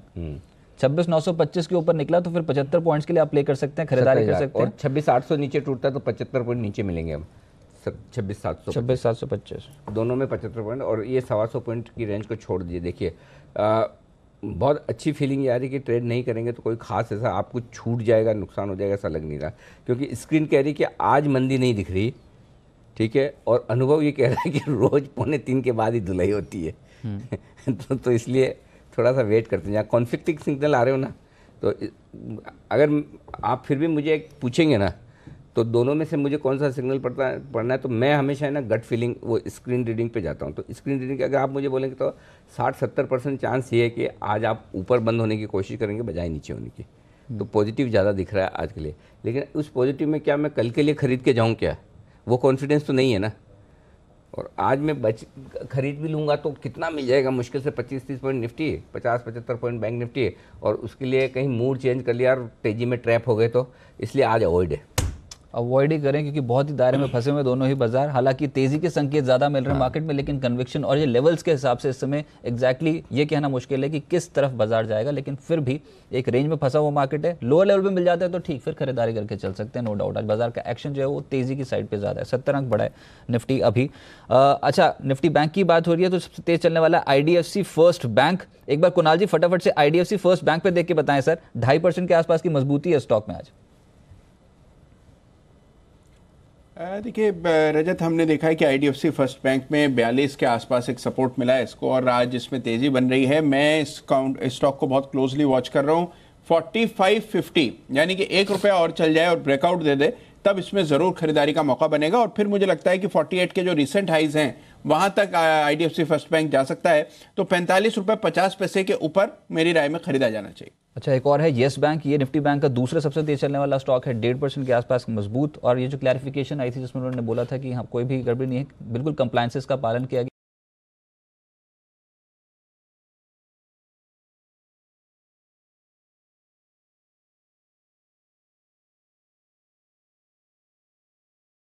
येस बैंक की बात करें रजत, तो मुझे लगता है कि बहुत आउटस्टैंडिंग पोजीशंस बनी हुई हैं और जिस तरह की शॉर्टिंग इसमें हुई है उसी के चलते आप इसमें एक शॉर्ट कवरिंग देख रहे हैं। एक दायरा है और ये दायरा देखिए 218 रुपए ऊपर और 200 रुपए नीचे। मुझे लगता है कि इस 18 रुपए के दायरे में काउंटर फंसा हुआ है। 218 के ऊपर ब्रेकआउट आएगा तो येस बैंक में नई खरीद करनी चाहिए। इन स्तरों पर मुझे लगता है जिनके पास लॉन्ग पोजीशन है एक बार के लिए इस काउंटर से एग्जिट होकर दूर हो जाएं, क्योंकि काफी वॉलेटिलिटी इसमें आने वाले दिनों में देखने को मिलेगी। 218 के ऊपर हालांकि ये निकला तो फिर आपको 245 तक का एक मूव आते हुए दिखे। ओके, तो फिलहाल दूर हैं। और जब कुणाल जी बोलते हैं ना एक बार के लिए दूर हो जाए, तो एक बार के लिए दूर हो गया तो दूर ही हो गया ना। एक बार बिक गई पोजीशन, उसके बाद क्या है? बार बार कैसे कोई दूर होगा? क्यों कुणाल जी? निचले स्टोर से खरीद सकते हैं फिर से। अरे जी देखिए, एक बार के लिए दूर होना मतलब कि परमानेंटली दूर नहीं हो रहे हैं, कुछ समय के लिए दूर हो रहे हैं, वापस से पास आ जाएंगे। अच्छा ठीक है, ओके। तो वही कंफर्म करवा रहा था कि मैंने कहा वापस खरीदना है ना नीचे में। चलिए, लेकिन एक स्पेस ऐसी है जहाँ पर किसी का खरीदने का मन नहीं करता, चाहे वो कुणाल जी, राकेश जी हो, हमारा हो या फिर आशु जी का हो, सबका मूड उस स्पेस को लेकर हमेशा ख़राब रहा है। बिकवाली की आई ढेर सारी आई और वो है अनिल अंबानी ग्रुप के शेयर। तो आज बड़े एक्शन में, बड़े फोकस में हैं। तो पहले तो मैं रजत आपसे पूछूंगा कि आज दिन भर में डेवलपमेंट क्या हुआ है, और उसके बाद सुमित हमें बताएंगे इस ग्रुप को लेकर कुछ स्पेसिफिक उन्होंने रिसर्च किए। तो रजत पहले ये बताइए कि आज हुआ क्या है इस ग्रुप को लेकर? बहुत ही कड़ा रुख अपना है सुप्रीम कोर्ट ने, और इस वर्डिक्ट का इंतजार कर रहे थे हम, लेकिन जो वर्डिक्ट आया उसमें सुप्रीम कोर्ट ने बोला कि अनिल अंबानी दोषी हैं। उन्होंने जानबूझकर 550 करोड़ रुपए जो हैं, जो एरिक्सन को चुकाने थे, वो समय पर नहीं चुकाए हैं, और ये इंटेंशनली नहीं चुकाए हैं। यानी कि ये इंटेंशनली वर्ड जो था वो बहुत स्ट्रांग था। अब ये हुआ क्या? इसके बाद होगा ये कि इनको 4 हफ्ते का समय मिला है, यानी करीब करीब 1 महीना, जिसमें इनको ये रकम चुकानी है लगभग 450 करोड़ की। अगर वो रकम नहीं चुका पाएंगे तो उनको 3 महीने के लिए हो सकता है कि जेल भी जाना पड़े। ऊपर से 118 करोड़ रुपए जो कोर्ट में जमा है उसकी रकम जो वो एरिक्सन को दे दी जाएगी। अनिल अंबानी नहीं, साथ ही साथ 2 डायरेक्टर्स भी हैं जिनको दोषी करार दे दिया है सुप्रीम कोर्ट ने, लेकिन इंटेंशनली यानी कि विलफुल डिफॉल्टर का जो टैग लग गया है वो कहीं ना कहीं मॉरली इस पूरे ग्रुप के लिए बहुत मुश्किलें पैदा कर सकता है, बहुत दिक्कत की बात पैदा कर सकता है। तो आज का ये जो मामला है ये थोड़ा सा सीरियस होता हुआ दिख रहा है। जो सुप्रीम कोर्ट का डिसीजन आया वो ये कह रहे हैं कि जानबूझकर पैसा नहीं चुकाया और अवमानना का दोषी है। लेकिन अब 3 हफ्ते, 4 हफ्ते का टाइम है, 4 हफ्ते का टाइम है। 4 हफ्ते में पैसा वो चुका सकते हैं। चुकाएंगे कैसे? पैसा आएगा कहाँ से? कर्ज कितना है? ढेर सारे सवाल है। जवाब ढूंढने की कोशिश की है सुमित ने। सुमित बताइए। शुक्रिया अनिल जी। देखिए, पहली चीज़ तो ये साफ है कि कंपनी की सिचुएशन इतनी ख़राब है तभी तो यहाँ तक हाल पहुँचा है इनका। अगर वो ख़राब ना होते तो बेटर ना होते। लेकिन अब 450 करोड़ रुपए 4 हफ्ते का समय है, कैसे ला सकते हैं? कुछ ऑप्शन तलाशने की कोशिश की है। एक एक करके पहले इनकी डेट और प्लेज सिचुएशन देख लेते हैं, उसके बाद आगे बढ़ते हैं। रिलायंस कम्युनिकेशन पे 47,000 करोड़ का डेट है कंसोलिडेटेड बेसिस पे। रिलायंस पावर पे 27,000 करोड़ का। रिलायंस इंफ्रा पे 22,000 करोड़ रुपए का कर्ज है। और बाकी जो 2-3 कंपनीज हैं उनके ऊपर भी मोर सिचुएशन सेम सी है, यानी कि डेट वाइज लाख करोड़ के पार इनका डेट ऑलमोस्ट अब पहुंच चुका है। पूरी अगर कंपनी की जो प्रमोटर्स की होल्डिंग है उसको भी मिला लिया जाए तो उसकी सिचुएशन को देखने के बाद भी बहुत ज़्यादा वैल्यू नहीं है, 10,000 करोड़ रुपए के आसपास है। ये तमाम बैंक्स हैं जो कि इसमें फंसे हुए हैं, जिसमें SBI है, PNB है, IDBI है, और जो बड़े नाम आप सोच सकते हैं वो सब इस खाली आरकॉम के अंदर एक्सपोजर रखते हैं। तो इनके लिए तो वैसे ही ये ट्रबल्ड है कि ये पैसा निकालेंगे कैसे। ये एक सिचुएशन है जो कि काफ़ी समय से चल रही है। अब दूसरी सिचुएशन कि अगर 4 हफ्ते में पैसा देना है, और देना है करीब करीब 450 करोड़ रुपए, 100 करोड़ ऑलरेडी कोर्ट रख चुका है, तो 450 करोड़ रुपए के भुगतान किया कैसे जाएगा? 4 से 5 विकल्प हमने तलाशने की कोशिश की है। सबसे पहला विकल्प, इनके पास कुछ एसेट्स हैं, या तो उनका इस्तेमाल कर सकते हैं, या फिर जो लैंड है या फिर बाकी इनके बिल्डिंग्स और बाकी एसेट्स हैं उनको बेच सकते हैं। तो ये पहला विकल्प है। लेकिन इस विकल्प के लिए भी इतनी जल्दी इन्हें खरीदार मिलेगा कहाँ से? बातचीत चल नहीं रही, कोई खबर है नहीं।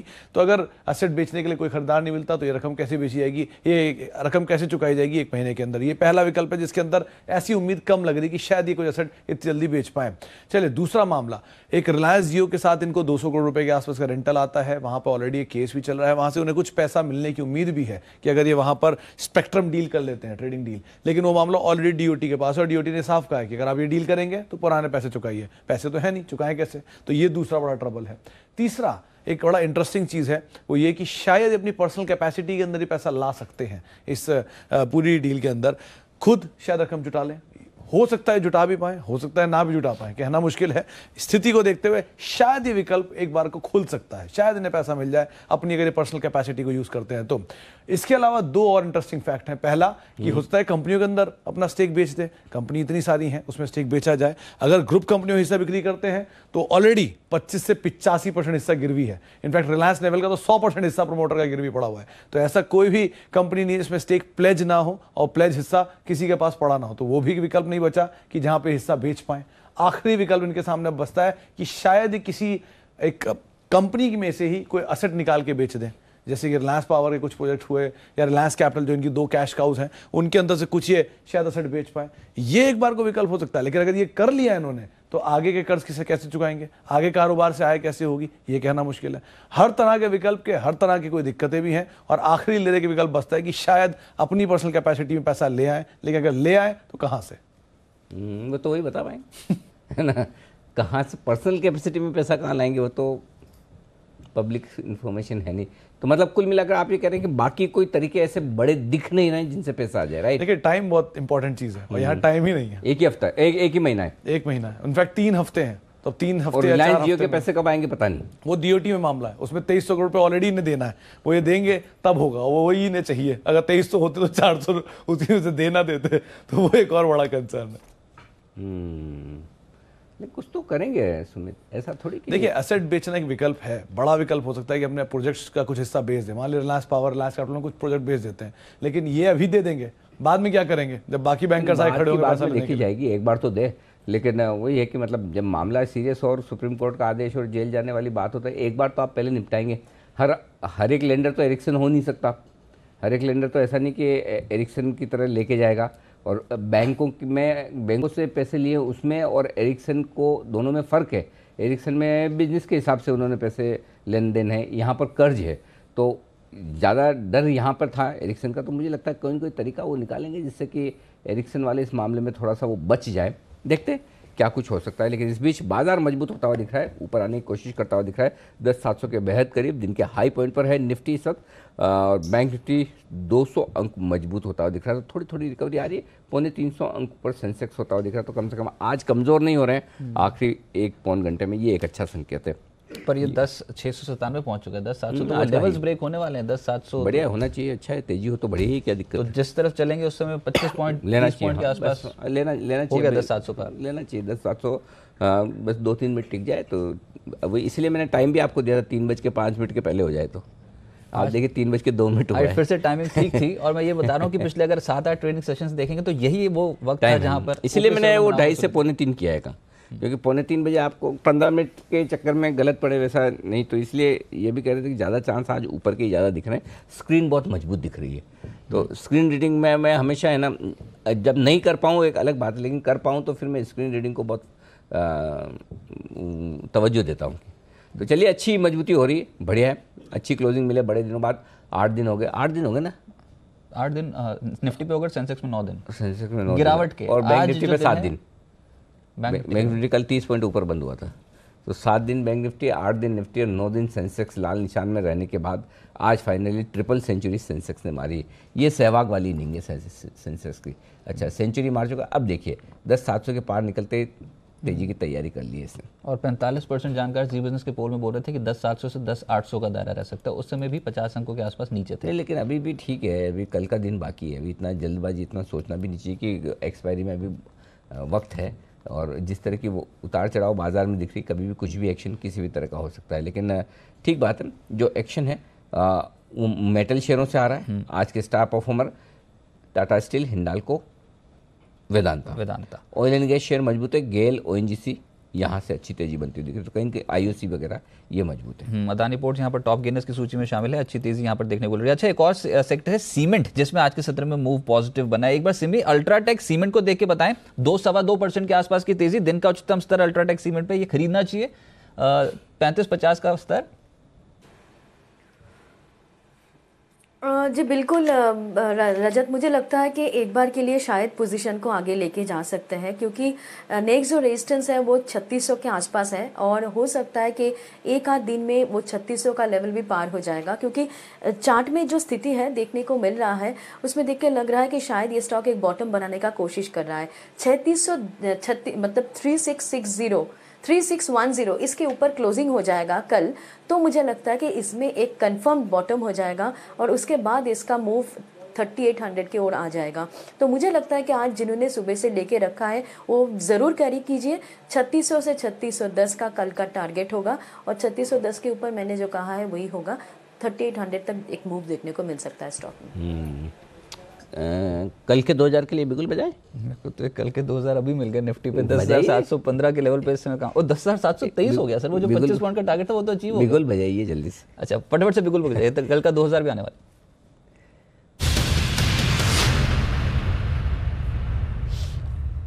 बाय कॉल है बैंक निफ्टी पर। मेरे को लग ही रहा था कि इंडेक्स का सौदा होगा, तभी आपने फटाफट टारगेट्स बता दीजिए फटाफट से। उसके बाद 27,000 का टारगेट है, 26,925 930 है। यहाँ पर बैंक निफ्टी में खरीदारी करने की राय। 50 से 75 पॉइंट की तेज़ी के लिए यहाँ से खरीदा जा सकता है। निफ्टी 10,725 पहुँचा। ये थोड़ा हाई रिस्क कॉल इस लिहाज से आप मान सकते हैं क्योंकि एग्जैक्टली मैं वो जो क्रॉस करने वाला पॉइंट है वहीं पर दे रहा हूँ, तो इसलिए आप बहुत छोटा स्टॉप लॉस रखिए 26,900 का। वैसे सही स्टॉप लॉस तो 26,850 का होता है। तो अगर आप कल तक के लिए, कल के 2000 कल तक के लिए ट्रेड करें तो 26,850 का, ये सारे स्पॉट लेवल दे रहा हूँ मैं आपको, 26,850 का स्टॉप लॉस रखिए और तेजी करिए 27,050 के टारगेट के लिए। 27,050 ये आज के ट्रेडिंग सेशन के लिए, फिर 27,050 पोजीशन लिया आज और कल के 2000 है नहीं। हाँ, तो कल सुबह तक के लिए, आज और कल सुबह तक के लिए 27,000 पहला, उसके बाद 27,050 दूसरा टारगेट है और आज ही 2000 बन जाए तो कोई दिक्कत नहीं। तो थोड़ा सा एक मुझे ऐसा लग रहा है कि ये आमतौर पर मैं जब ट्रेडिंग रेंज में होते तो उसके विपरीत देना पसंद करता हूँ, लेकिन मुझे लग रहा है स्क्रीन बहुत मजबूती दिखा रही है तो थोड़ी शॉर्ट कवरिंग, थोड़ी खरीदारी और होने की चांस है। 50-75 पॉइंट तो मिल सकते हैं यहाँ से। चलिए, तो 27,000 और दूसरा 27,050 का लक्ष्य है। 26,900 ये आपको आज के लिए स्टॉप लॉस लगाना है, तो 26,850 एक चीज़ और बोलना चाहता हूँ और रजत, वो ये कि देखिए कल सिर्फ 54 पॉइंट की प्रीमियम थी निफ्टी में, आज प्रीमियम बढ़कर हो गई है 75-76 पॉइंट की, यानी कि 20 पॉइंट तो प्रीमियम बढ़ी है और थोड़ी प्रीमियम और बढ़ने के संकेत आ रहे हैं मुझे। तो प्रीमियम और बढ़ेगी तो तेज़ी करने वाले ट्रेडर्स को प्रीमियम बढ़ने का भी फ़ायदा मिलेगा। तो यहाँ पर पहली चीज़ ये कि बैंक निफ्टी में शॉर्ट नहीं रहना चाहिए, ऐसा मुझे दिख रहा है। और इंट्राडे में अगर आपका निफ्टी का भी स्टॉप लॉस है तो लगभग 10,725 उसी के आसपास है जहाँ पर आपका स्टॉप लॉस ट्रिगर होगा। बैंक निफ्टी में तो इंट्राडे स्टॉप लॉस 26,850 का था, वो ट्रिगर हो चुका है। पोजिशनल ट्रेडर्स के लिए 27,050 के ऊपर बैंक निफ्टी बंद होता है तो स्टॉप लॉस है, लेकिन मुझे ऐसा लगता है कि 50 से 75 पॉइंट के लिए एक बार बैंक निफ्टी यहाँ तेज़ी के लिए तैयार होता हुआ दिख रहा है, खरीदना चाहिए। चलिए, तो निफ्टी बैंक को खरीदिए आज, 26,900 का लगाइए एक स्टॉप लॉस, दूसरा 26,850 ये आपका पोजीशन ले, लेकिन हो सकता है पोजीशन लगाने की जरूरत ना पड़े क्योंकि अब 26,953 के लेवल पे पहुंच चुके हैं और धीरे धीरे 27,000 के लेवल के करीब। अंदर से मन तो यही कह रहा है ये आज ही के लिए है, लेकिन सेफर साइड रहने के लिए ना कल तक के लिए बोलना पड़ता है कि कल सुबह तक के लिए। और वैसे भी हम तो कल के 2000 देते, मुझे लगता है काम वैसे आज ही हो जाना चाहिए। 27,000 के लेवल पे बहुत ज्यादा कॉल राइटिंग थी इस हफ्ते के कॉन्ट्रैक्ट है ना, मुझे पता है ना 11 लाख शेयर है, मुझे पता क्रॉस हो जाएगा, उसके ऊपर टिक जाएंगे ना। अगर टिक गए तो आपके वाले आप जैसे बोलते हो कि उसके बाद तो फिर नींद उड़ जाएगी। एक्चुअली एक्चुअल लेवल तो 27,050 होता है, जिसके पार आप निकलने के बाद आपको मंदी करने वालों को फिर रुकना ही नहीं है, शॉर्ट काट लें 27,050 के ऊपर। लेकिन देखिए आप 27,965 तो हो चुका है, लगभग लगभग 30-40 पॉइंट तो है। मैं ये कहूँगा 30-40 पॉइंट बढ़ जाता है, उसके बाद अब आप अपनी कॉस्ट का स्टॉप लॉस कर लीजिए। अब स्टॉप लॉस को सरकार कर 26,900 कर लीजिए, कम से कम 26,900 का तो कर ही लीजिए, 26,850 के आसपास रखने के बजाय 26,900 का स्टॉप लॉस। 27,000 के नज़दीक 5-10 पॉइंट की जिम्मेदारी मेरी नहीं है, अगर जो आज ही के लिए कर रहे हैं जहाँ 50-75 पॉइंट बनते जाए प्रॉफिट बुक कर ले। क्लियर कट दिख रहा है मेरे को। चलिए, 26,964 के लेवल पे अब कामकाज हो रहा है। दिन के उच्चतम स्तर पर ऐसे में निफ्टी बैंक जो है वो कामकाज कर रहा है। 730 निफ्टी भी पिछले 2 दिनों के हाई को निफ्टी ने पार किया है। इस बार की तो टाइमिंग गजब थी, 10,730 का लेवल, इसलिए मैं आपको बोल रहा था जल्दी से पॉइंट की स्ट्रेंथ। अच्छा, ये हो गया ना वो ब्रेक, 8 दिन की जो गिरावट थी अब तो ठीक है। वो जो 17 दिन की हम बात करें ना वो तो कि वो 17 दिन वाले रिकॉर्ड तो हमेशा थोड़ी बनते, कभी कभार इतिहास में एक आध बार बनते, लेकिन 10,750 अभी तक वैसा कुछ नहीं हुआ है। जो मुझे चाहिए क्लोजिंग बेसिस पे। देखते हैं 10,750 का लेवल है क्लोजिंग बेसिस पे, उसके नजदीक पहुंचते चले जा रहे हैं। होगा तो हम तो मूड बदल लेंगे, उसमें क्या है। तेजी सबको पसंद आती है, 10,750 होने तो दीजिए। चलिए, लेकिन जो हम निफ्टी बैंक की बात कर रहे हैं उसमें कुछ स्टॉक्स फटाफट से बता दूं दिन के उच्चतम स्तर पे आए हैं। एक तो आईडीएफसी फर्स्ट बैंक जिसके बारे में बात कर रहे थे, वहां पर अब चाल और तेज हो गई है। आईडीएफसी फर्स्ट बैंक आपकी स्क्रीन पे, इसके अलावा यस बैंक 2% ऊपर, स्टेट बैंक ऑफ इंडिया और पीएनबी ये परसेंटेज टर्म्स में सबसे ज्यादा चढ़ने वाले स्टॉक है। स्टेट बैंक ऑफ इंडिया दिन के उच्चतम स्तर पे और पंजाब नेशनल बैंक भी। अच्छा, एचडीएफसी बैंक चल पड़ा, यहाँ पर अच्छी खरीदारी हो रही है, 1.25% का मूव एचडीएफसी बैंक पे देखने को मिल रहा है। किरण जी, एक बार एचडीएफसी बैंक देख के बताएं सर, 1.25% ऊपर है आज। एचडीएफसी बैंक अच्छा मूव देखने को मिल रहा है। मेरा मानना है कि इधर से और भी बढ़त देखने को मिल जानी चाहिए। 2090 के करीब आपके स्टॉप लॉस रहने चाहिए। कल तक 2130 2140 के लेवल्स देखने को मिल जाने चाहिए। और राकेश जी, एक बार आरबीएल बैंक का स्ट्रक्चर आप देख के बताएं सर, लगभग 1.5% के आसपास की तेजी इस समय आरबीएल बैंक में देखने को मिल रही है। देखिए रजत, आरबीएल बैंक ने एक अच्छा सपोर्ट लिया है नीचे में, 545 के अराउंड एक सपोर्ट लिया है। किसी ने लिया हुआ है तो 545 का एक स्टॉप लॉस लगाना चाहिए। रजत, इस स्टॉक में मोमेंटम आएगा अगर ये 557 के ऊपर निकलेगा। मौजूदा स्तर 554 के अराउंड का है, 557 के ऊपर नई खरीदारी करनी चाहिए और तब 564 565 के भाव देखने को मिल सकते हैं। और इस बीच नितिन जी भी आने वाले हैं आपके सामने, अपनी ऑप्शन की रणनीति देंगे।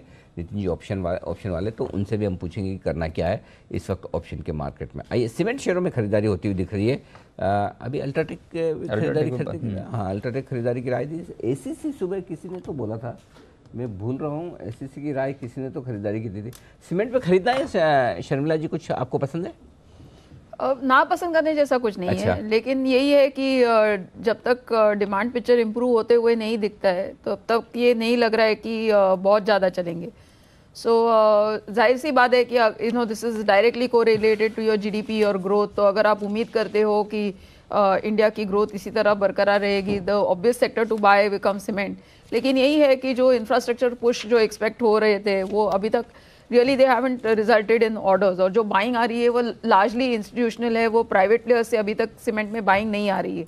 इन a simple point what that means is कि जो इंस्टीट्यूशनल बाइंग रहती है उसमें प्राइसेस हमेशा सीमेंट कंपनीज को कम मिलती है और जो प्राइवेट प्लेयर्स रहते हैं वो ज़्यादा दाम देते हैं सीमेंट का। So when you see that coming in, when you start seeing the buying coming in from private capex, तब I think it is a better time to really buy cement stocks aggressively.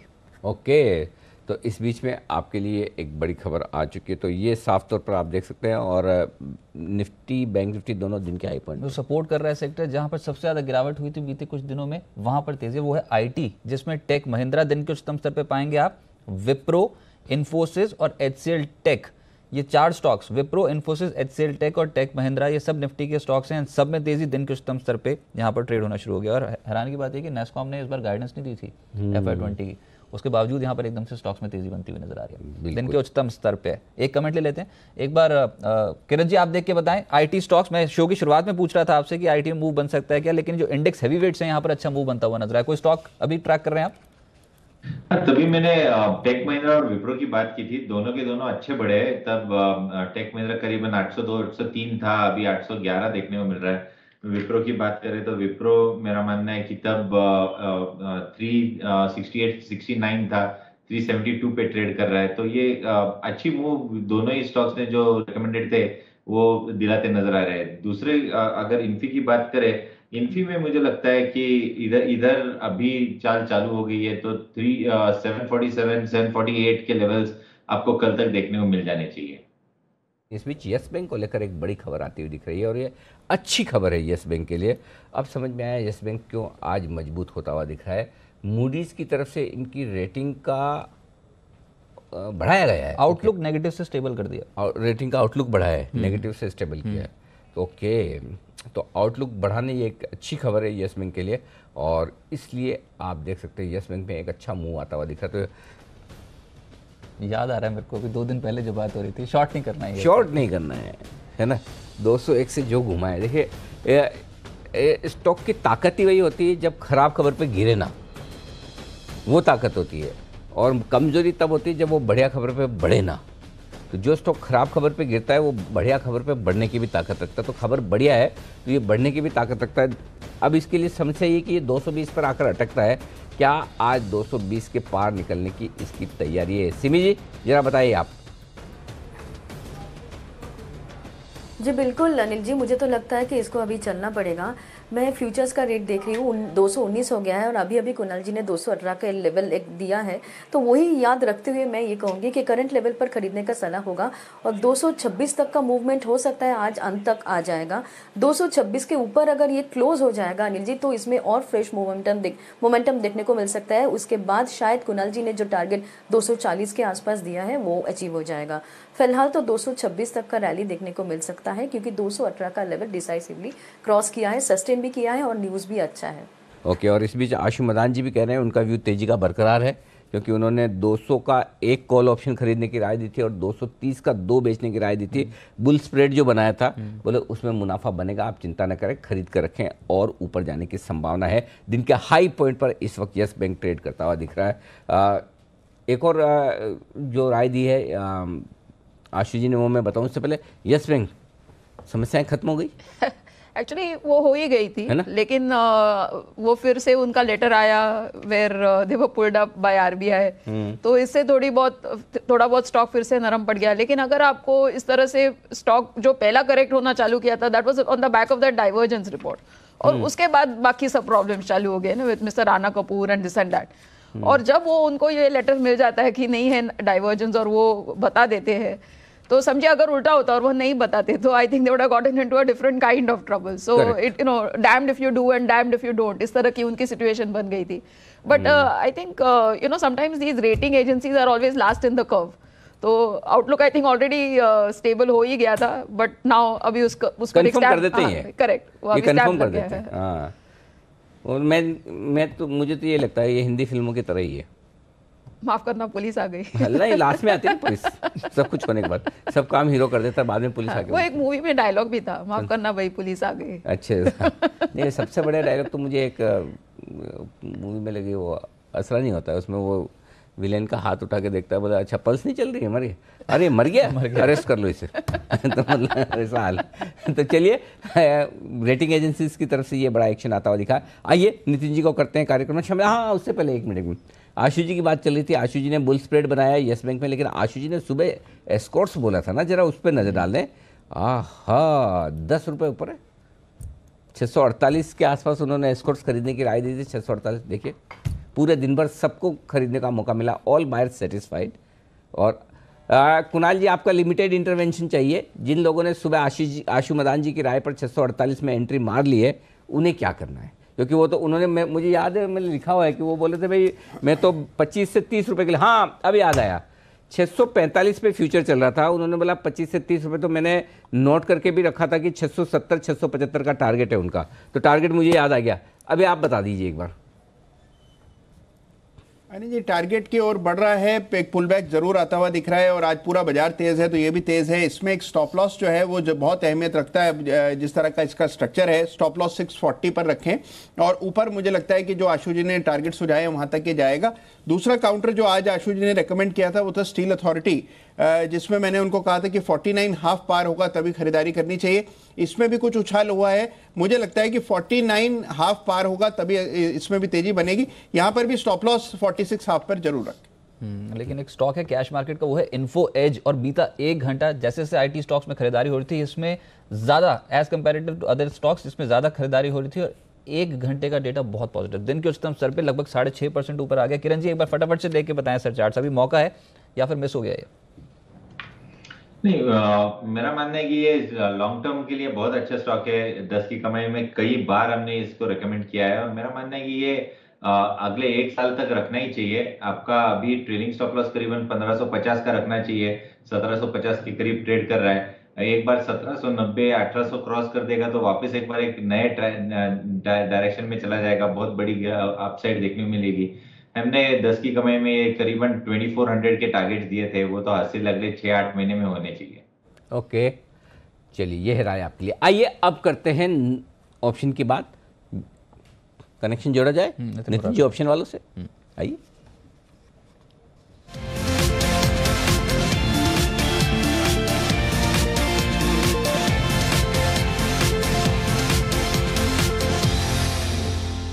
Okay, जुड़ चुके हैं Nitin ji option वाले। Nitin ji good afternoon, बताइए आपने जो भी अभी तक पोजीशन बनाने के लिए बोला उस पर कोई अपडेट देंगे? लेकिन जी इन्फोसिस और विप्रो की पुट ऑप्शन थी, दोनों लॉस में है और करीब करीब स्टॉप लॉस के आसपास है। तो ये दोनों पुट ऑप्शन कैरी नहीं करनी चाहिए क्योंकि काफी तेज इन दोनों में शॉर्ट कवरिंग देखी गई और आईटी में काफी शॉर्ट कवरिंग आ रही है क्योंकि लास्ट 2 दिनों में शॉर्ट्स बने थे और आज मार्केट रिकवरी हो रही है तो उसमें शॉर्ट्स काफी तेजी से कवर हो रहे हैं। तो ये दोनों पुट ऑप्शन आपको स्क्वायर ऑफ करके जाना चाहिए, कैरी नहीं करनी चाहिए। ओके, कैरी ना करें। विप्रो और इन्फोसिस का पुट पे तो मंदी में काट लें। और कोई निफ्टी पे स्ट्रेटेजी ओपन है? नहीं, निफ्टी पे एक पुट ऑप्शन दी थी 46-47 में 10,700 की, जिसका हाई करीब 70 रुपए तक गया था। तो एक अच्छी मूव हुई, उसके बाद तो वो नीचे आ गई, तो अभी तो कोई ओपन नहीं है। ओके, ठीक है। तो अब फ्रेश कुछ बताना चाहते हैं कोई? नहीं अनिल जी, आज फ्रेश में अभी ऑप्शंस की कोई स्ट्रेटजी नहीं दे रहा हूँ क्योंकि आज हमें एक बार और रिव्यू करूंगा, कल फिर कुछ नहीं दूंगा। ऐसा क्यों कर रहे हैं नितिन जी? कुछ तो दीजिए। मतलब कहीं आपको डेटा वेटा अच्छे होते हुए नहीं दिख रहे? कोई पॉजिटिव कुछ नहीं दिख रहा? नहीं, डेटा में तो दिख रहा है अनिल जी, बट एक बार दोबारा से कल मॉर्निंग में फिर फ्रेश डेटा देख करके। चलिए कोई बात नहीं, जब आपका मन करे। तो हमारे तो क्या दिल मांगे मोर है टाइप वैसा मामला है, तो हम तो बोलते रहते हैं कि चलो कुछ मिल जाए, कोई दिक्कत नहीं, लेकिन डेटा में थोड़ा बदलाव कुछ ये बताइए नितिन जी कि ये जो तेजी हो रही है निफ्टी बैंक निफ्टी में, ये वाकई में फ्रेश खरीदारी है कि या शॉर्ट कवरिंग ही ज़्यादा है इसमें?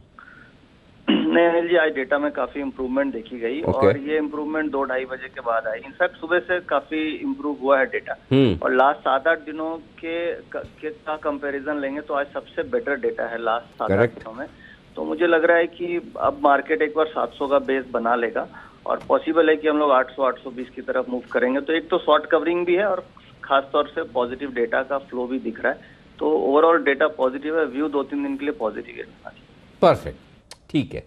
लग रहा है थोड़ी तेजी, थोड़ी मजबूती और बढ़ेगी। कल तो एक्सपायरी का दिन भी है, तो एक्शन और बढ़ने की संभावना है। शुक्रिया नितिन जी, ये पूरी स्ट्रेटेजी बताने के लिए, अपडेट देने के लिए। कल सुबह आपको नितिन जी का ऑप्शन मिलेगा 9:30 बजे, तैयार हो जाइएगा। आजकल नितिन जी आज के डेटा को देखते हो सकता है 9:15 बजे भी दे दे, भरोसा नहीं है, जल्दी भी आ सकता है। लेकिन लालच बढ़ रहा है क्योंकि जो आपका दूसरा टारगेट था वो भी नियरली अचीव हो गया, 10,750 का टारगेट हो गया ना। अब 1.25 पॉइंट दूर रहा है तो 1.25 पॉइंट तो ऐसा थोड़ी है। अच्छा, एग्जैक्ट थोड़ी गिना जाता है। पर अब स्टॉप लॉस क्या लगाएं क्योंकि स्टॉप लॉस रह गया बहुत नीचे जब हम बात कर रहे थे। इंट्राडे पोजीशन का इंट्राडे भी ठीक है और अगर पोजिशनल भी आप रिवाइज पोजिशनल तो फिर अब कल ही लगेगा स्टॉप लॉस जो लगेगा कल 10,700 का लगेगा वो। कल के लिए अगर आप पोजीशन कैरी करें तो 10,700 का। बाकी आज के टारगेट दोनों हासिल हो गए, प्रॉफिट बुक करिए, एंजॉय करिए इवनिंग। बैंक निफ्टी में भी 26,985 हमने जहाँ से बोला वहाँ से 50-60 पॉइंट तो मिनिमम बढ़ाई। किसी भी लेवल पे आपने एंट्री की होगी तो उतना तो मिला ही है, तो बुक कर लीजिए। कल की कल देखेंगे क्या फ़र्क पड़ता है। चलिए, मेरे ख्याल से किरण जी एक कॉल देना चाहते हैं, फटाफट सुन के बिल्कुल बजाइए। चलिए, तो किरण जी की कॉल आ रही है, वो भी देख लीजिए आप।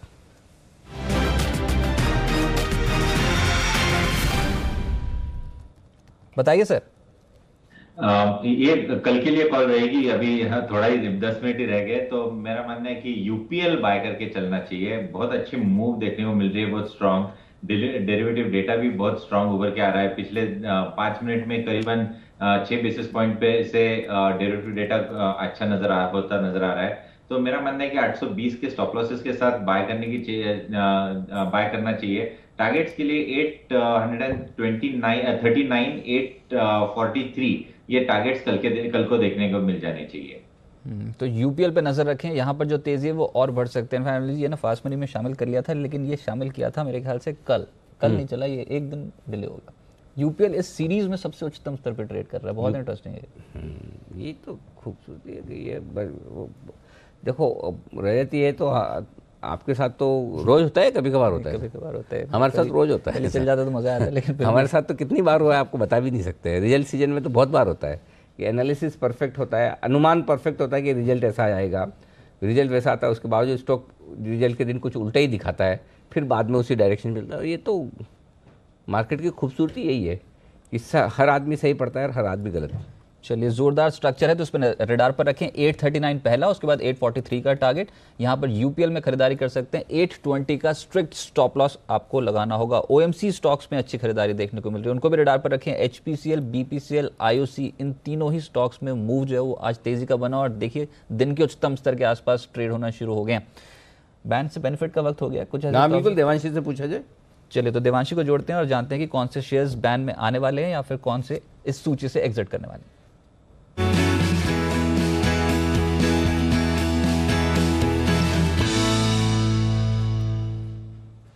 बताया देवांशी, कौन से स्टॉक्स, पहले तो ये बताएं कि कोई नया एंट्रेंट होगा, नया पॉसिबिलिटी जो आ सकता है बैन लिस्ट में? यहाँ पे 2 हैं और इंटरेस्टिंग है क्योंकि जो मार्केट वाइड पोजीशन है वो लगभग डबल हो चुकी है।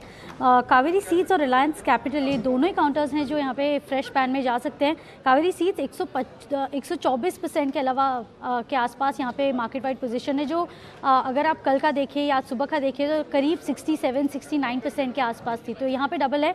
और रिलायंस कैपिटल भी 107% मार्केट वाइड पोजीशन, तो ये भी आ सकता है बैन में। तो दोनों बैन में आएंगे, कावेरी सीड और रिलायंस कैपिटल। अच्छा, कोई बाहर निकलेगा? कोई नहीं, सब बने रहेंगे। कोई नहीं निकलेगा? अच्छा, ओके। कावेरी सीड, पहले इस पे राय ली जाए जरा। कावेरी सीड बताइए किरण जी, बैन में जाने की तैयारी में क्या जाएगा ही पक्का? और आज इसने पूरे दिन भर बहुत मजे किए हैं। पहले जब हमने 405 रुपये में इसको ढूंढा शॉर्ट करने के लिए, शॉर्ट भी हुआ 480 के नीचे। हमने 470 का टारगेट दिया था, 468 तक पहुंचा भी। 370 का, वो माफ़ कीजिएगा 370। और फिर हमने कहा कि अब इसको काट लीजिए, वहीं पर शॉर्ट काटने की भी राय दी। हाँ, वहाँ से घूम के, अरे वाह, ये तो वापस ऊपर आ गया। एक बार ये इसमें चार्ट दिखाओ। हाँ? एक बार सुना तो दें कि आपने एग्जैक्टली बोला क्या था, क्योंकि ये हम पूरे न्यूज रूम में सुन रहे थे, जैसे कावेरी सीड नीचे जा रहा था, आप बोल रहे थे और गया और नीचे जाएगा। एक बार सुन लेते हैं फटाफट से। अच्छा, ठीक है। कावेरी सीड पे क्या बोला गया था? यहाँ पर शॉर्ट करने की राय है कावेरी सीड्स पे। स्टॉक बहुत कमज़ोर हो रहा है। मतलब मैं आज इंतज़ार ये कर रहा था कि मैनेजमेंट के सफ़ाई के बाद क्या स्टॉक में कहीं कोई रिकवरी के संकेत आते हैं। जी नहीं, बिल्कुल भी नहीं। और ये स्टॉक बहुत अच्छे तेज़ी से टूटने को तैयार है।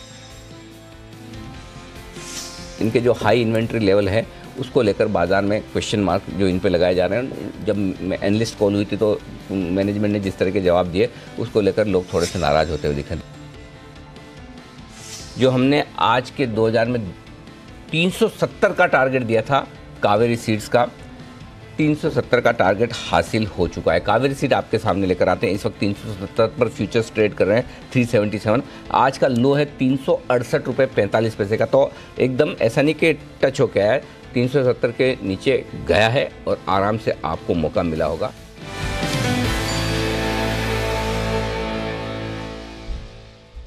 चलिए, तो 370 का टारगेट वो अचीव हुआ, उसके बाद निश्चित रूप से खरीदारी आगे स्टॉक में, लेकिन ये लेवल्स बहुत ही शॉर्ट स्पैन में यहाँ पर अचीव होते हुए नजर आए। कुछ ही इनफैक्ट कुछ ही मिनट लगे होंगे यहाँ पर ये टारगेट। बिल्कुल। तो किरण जी बताइए 410 पे क्या करना है कावेरी में? अब ये बैन में जा रहा है कल? कुछ नहीं करना है। अगर शॉर्ट पोजीशन है तो काट लेने चाहिए। और लॉन्ग है तो से लंबा स्टिक नीचे देखने को मिल रहा है, तो मेरा मानना है कि ये बेरिश सेंटीमेंट तो बिल्कुल नहीं है। पहले से तो 600 से करीबन 400 रुपए तो बहुत बड़ी गिरावट देखने को मिली है। तो इधर से मुझे नहीं लगता कि किसी एक वन डायरेक्शन से चलेगा, तो आपकी शॉर्ट पोजीशंस काट लेनी चाहिए। ओके। और लॉन्ग पोजीशन है तो? लॉन्ग पोजीशन हो ही नहीं सकती अनिल जी, इतना बड़ा। ठीक है, ओके। रिलायंस कैपिटल ये भी बैन में जा रहा है, तो किरण जी किरण जी नहीं, कुणाल जी, इसका जवाब तो आपको देना पड़ेगा, क्योंकि सुबह आपने ही बोला था इसको शॉर्ट करो, और आपके शॉर्ट करने के बाद, शॉर्ट की कॉल देने के बाद देखिए ओपन इंटरेस्ट इतना बन गया कि अब इसको बैन में जाना पड़ रहा है। तो जिनकी लॉन्ग या शॉर्ट पोजीशन है उनको क्या करना है? अनिल जी देखिए, मुझे लगता है कि बैन में जाने के बाद हो सकता है कि इसमें गिरावट उतनी उस गति से ना हो जितनी कि हम उम्मीद कर रहे हैं। और मुझे लगता है कि जिनके पास शॉर्ट पोजीशन है उनके तो लक्ष्य हासिल हो गए, वो सब निकल आए होंगे। अगर शॉर्ट किसी का अभी भी बचा हुआ है तो मुझे लगता है एक बार के लिए काट लेना चाहिए। इस स्टॉक में जैसे ही 152 के ऊपर मोमेंटम बनेगा, इसमें एक शॉर्ट कवरिंग और पुल बैक की रैली भी देख सकती है, और उसमें फिर 165 के लेवल भी आ सकते हैं। तो एक बार के लिए मुनाफे में है तो निकल जाना चाहिए। अच्छा, अब मैं एक चीज समझ गई, ये आप जो एक बार के लिए काटने के लिए बोलते हैं ना, ये हर बार बोलते हैं एक बार के लिए, तो ये आपका तकिया कलाम माना जाएगा। इस पे मैं क्लियर हो गया हूँ कि एक बार के का मतलब ये नहीं कि एक बार ही काटना है, बराबर ना? वो बोल रहे हैं कि इस बार आप प्रॉफिट बुकिंग कर सकते हैं। हर बार पोजीशन काटने का ना, जब भी टाइम आता है तब कुणाल जी एक बार के लिए कटा रहे। बंसल जी, आपने भी ऐसा कुछ नोटिस किया है क्या? अनिल जी, मैंने तो ये पहली बार ऑब्जर्व करा है। आपने जब इसको नजर में लाया तो तब मैंने इसको नोटिस करा कि ये इनका तकिया कलाम है। अब देखना, अब पता चलेगा आपको। आज मैंने बताया ना, अब हमारे दर्शक भी बताएंगे कि कितनी बार कुणाल जी बोलते हैं एक बार के लिए काटिए। तो अभी जितने भी आपके ट्विटर पे कमांडोज है ना बंसल जी, उन सबको खुला निमंत्रण है कि कुणाल जी कितनी बार बताते हैं एक बार के लिए काट लीजिए, वो बताएंगे हमें। ओके, चलिए। लेकिन एक बार के लिए तेजी आज हो रही है और अच्छी हो रही है, दमदार हो रही है, दिन के हाई पॉइंट पर बंद होने की तैयारी हो रही है। इससे ज़्यादा और क्या चाहिए? चलिए, बहुत ही बढ़िया क्लोजिंग के लिए बाजार तैयार होते हुए दिख रहे हैं। मजबूती के साथ शानदार खरीदारी होती हुई दिख रही है। तो एक और स्टॉक है जो कुणाल जी का बड़ा फेवरेट है, वो आज चल पड़ा है अदानी पावर। 11% मजबूत है। कुणाल जी इसके चार्ट देखिए, अभी तक तो बैंड से बाहर है, फिर भी चल रहा है। अनिल जी ब्रेकआउट आते हुए नजर आया है इसमें, लेकिन इसमें सबसे बड़ी समस्या ये है कि एक 42 रुपए पर भी एक रेजिस्टेंस है और अभी 40 रुपए 85 पैसे फ्यूचर्स में चल रहा है। तो मैं इसको बहुत क्लोजली देख रहा था और मेरा ये राय थी कि 42 पार होगा तो फिर इस काउंटर में आपको बहुत तेज रफ्तार बढ़त दिखेगी। वैसे भी रफ्तार के मामले में तो ये काउंटर किसी से पीछे है नहीं, इसका बीटा बहुत ज्यादा हाई है और जैसे ही तेजी बनेगी मुझे लगता है कि इसमें आपको 46 तक के लेवल्स दिखेंगे, लेकिन 42 के ऊपर खरीदे ज्यादा बेहतर है। ओके, 42 के ऊपर खरीदना ज़्यादा बेहतर होगा, अभी मत खरीदिएगा, ये ठीक है। सिमी जी जरा एक स्टॉक बताइए, ये है ना, ये जो खराब क्वालिटी वाले जो स्टॉक होते हैं ना, ये गिरते भी ज़्यादा जल्दी है और जब बढ़ने का नंबर आता है तो ऐसे भागते जैसे मतलब वापस कल मिलेंगे नहीं। लोग बेचते थे इनको ऐसे बेचते हैं जैसे कल कंपनी बंद हो जाएगी, जैसे कि KPIT जिस तरह से गिरा उसी तरह से वापस बढ़ रहा है। 110 आ गया, 10% बढ़ के। बताओ इसके बारे में। जी अनिल जी जरूर बताएंगे, पर उससे पहले मैं जाते जाते एक दो BTST देने के लिए तैयार हूँ, क्योंकि मुझे लगता है कि मार्केट में एक बॉटम बन रहा है, कल मार्केट चलेगा। तो पहले बिगुल बजे मैं मेरा 2 BTST दे देती हूँ, उसके बाद KPIT के बारे में। टाइम नहीं है, 50 सेकंड है, नहीं तो लोग कर नहीं पाएंगे, जल्दी से बताइए आप। एक हेवल्स है जिसमें मुझे लगता है कि 710 715 का टारगेट कल देखने को मिल सकता है, और दूसरा स्टॉक मेटल में से है हिंडाल्को जिसमें 197 का टारगेट हो सकता है कल ही अचीव हो जाएगा। दोनों में BTST है, मुझे लगता है कि ये कैरी करना चाहिए। रहा सवाल KPIT के, तो मुझे लगता है कि KPIT 103 से 105 ये जोन इसका था जो इसका रेजिस्टेंस हुआ कर रहा था, और अभी जब अगर इसका क्लोजिंग इस रेंज से ऊपर आ रहा है तो मुझे नहीं लगता कि इसमें शॉर्ट करके रखना है। इनफैक्ट 109.10 के आसपास जब क्लोज कर रहा है स्टॉप लॉस के साथ कैरी करके लिया जा सकता है, क्योंकि ये लगता है कि इसका जो अपर बाउंड्री है 114.15 इसके ओर जा सकता है। तो मुझे लगता है कि KPIT में कोई शॉर्ट अभी कैरी नहीं करना चाहिए, 114.15 तक मोमेंटम इसमें देखने को मिल सकता है कल। तो ये आपने दोनों H लेटर के क्यों चुने, हिंडाल्को और हेवल्स, उसकी कोई खास वजह है जी? खास वजह तो नहीं है, सुबह से हिंडाल्को और हेवल्स मेरा रडार पर था। टेक महिंद्रा भी था, टेक महिंद्रा में जो भी टारगेट्स मैंने दिया था वो अचीव हो गया है, और अभी ये रेजिस्टेंस के आसपास बंद कर रहा है 820 के आसपास, इसलिए थोड़ा सा दिक्कत हो रहा है टेक महिंद्रा को भी कैरी करने के लिए। पर अगर टेक महिंद्रा के जगह KPIT को ले जाना है तो मुझे लगता है कि शायद एक कोशिश KPIT को ले सकते हैं, क्योंकि मुझे लगता है कि इसमें एक जबरदस्त शॉर्ट कवरिंग बाकी है। अब तो कलकत्ता में लिया जा पाएगा, ये मार्केट तो बंद हो चुका है। आज जल्दी बंद हो गया सर। अब तो खाली कलकत्ता का बाजार ही खुला है, सिमी जी वहीं पे होगी ट्रेडिंग, यहाँ वाली ट्रेडिंग तो हो चुकी है बंद। ओके, और बंद भी मजबूती के साथ हुई है। निफ्टी बंद हुआ है 137 अंक ऊपर 10,742 पर। बैंक निफ्टी बंद हुआ है 277 अंक मजबूत 26,962 पर।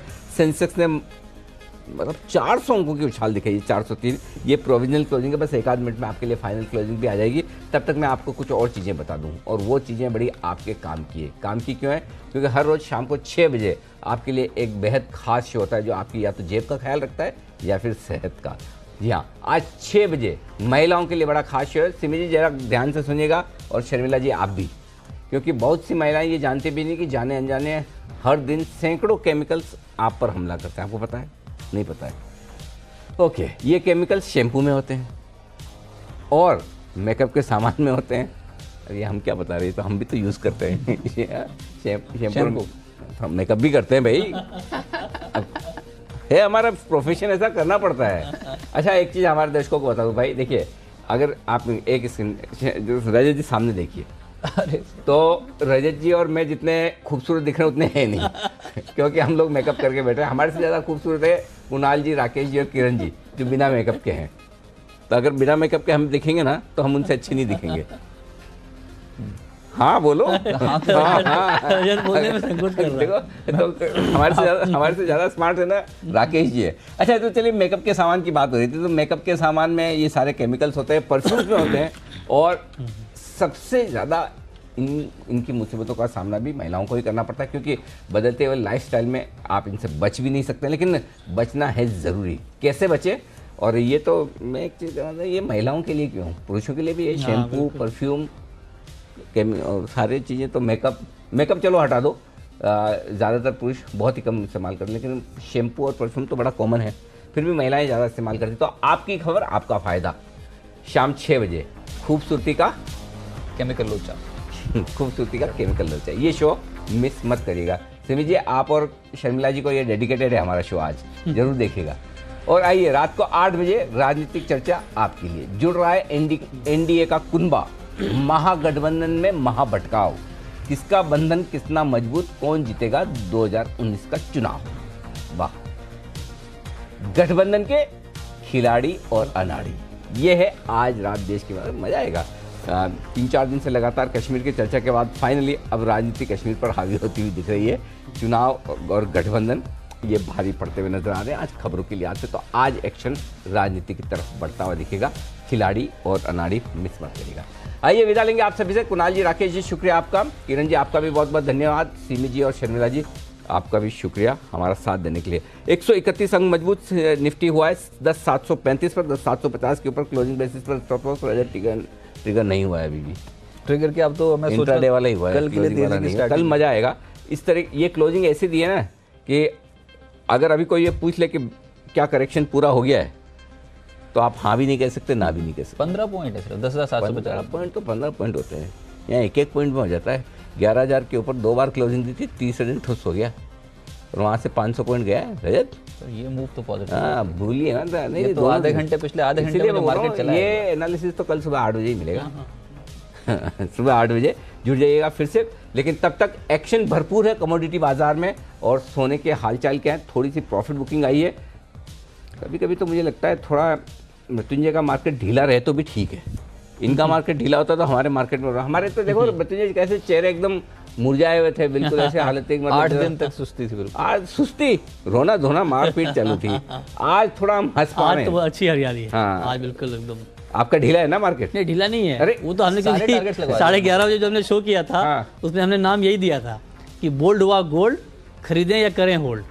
तो अब चूंकि हमने उस समय बताया था कि मार्केट अगर इस भाव पे नहीं खरीदना है आपको, ये बिल्कुल साफ था। ठीक है, अब जब थोड़ा नीचे आए 33,800 33,900 तब आपको खरीदना है, और बाइंग का लेवल आ रहा है, तो ये गिरावट इसे हम नहीं कहेंगे, इसे कहेंगे कि बाइंग का मौका मार्केट दे। मुझे एक सवाल का जवाब भी दिलवाएगा ना बाद में, अगर मुझे 33,000 में लेना तो फिर मिलेगा कि नहीं मिलेगा? वो 33,000 नहीं मिलेगा, नहीं मिलेगा, नहीं मिलेगा। हम इक्विटी से काम, लेकिन ये 34,000 जाने का जो अंदाजा है वो सबसे पहले हमने कल लगाया था। एक बार वो देख लेते हैं कि कल किस तरह से हमने बड़े ब्रोकर्स के साथ ये पोल किया था। राइट, सभी एक्सपर्ट ने ये कहा है कि इस हफ्ते यानी शुक्रवार तक भाव 34,000 रुपए तक जा सकता है। 34,000 लग गया। चलिए, आपको गोल्ड के 34,000 करने की बहुत बहुत बधाई।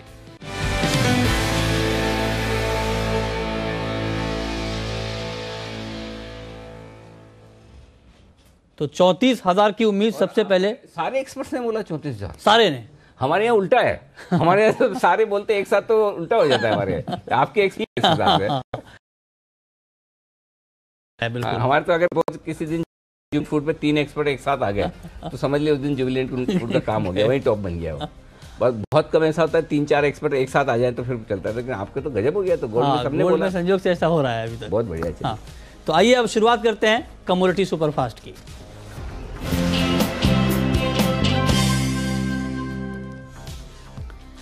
और कमोडिटी सुपरफास्ट में सबसे पहले बात करते हैं गोल्ड की ही, क्योंकि आज इंट्राडे में गोल्ड ने 34,000 का स्तर तोड़ा है।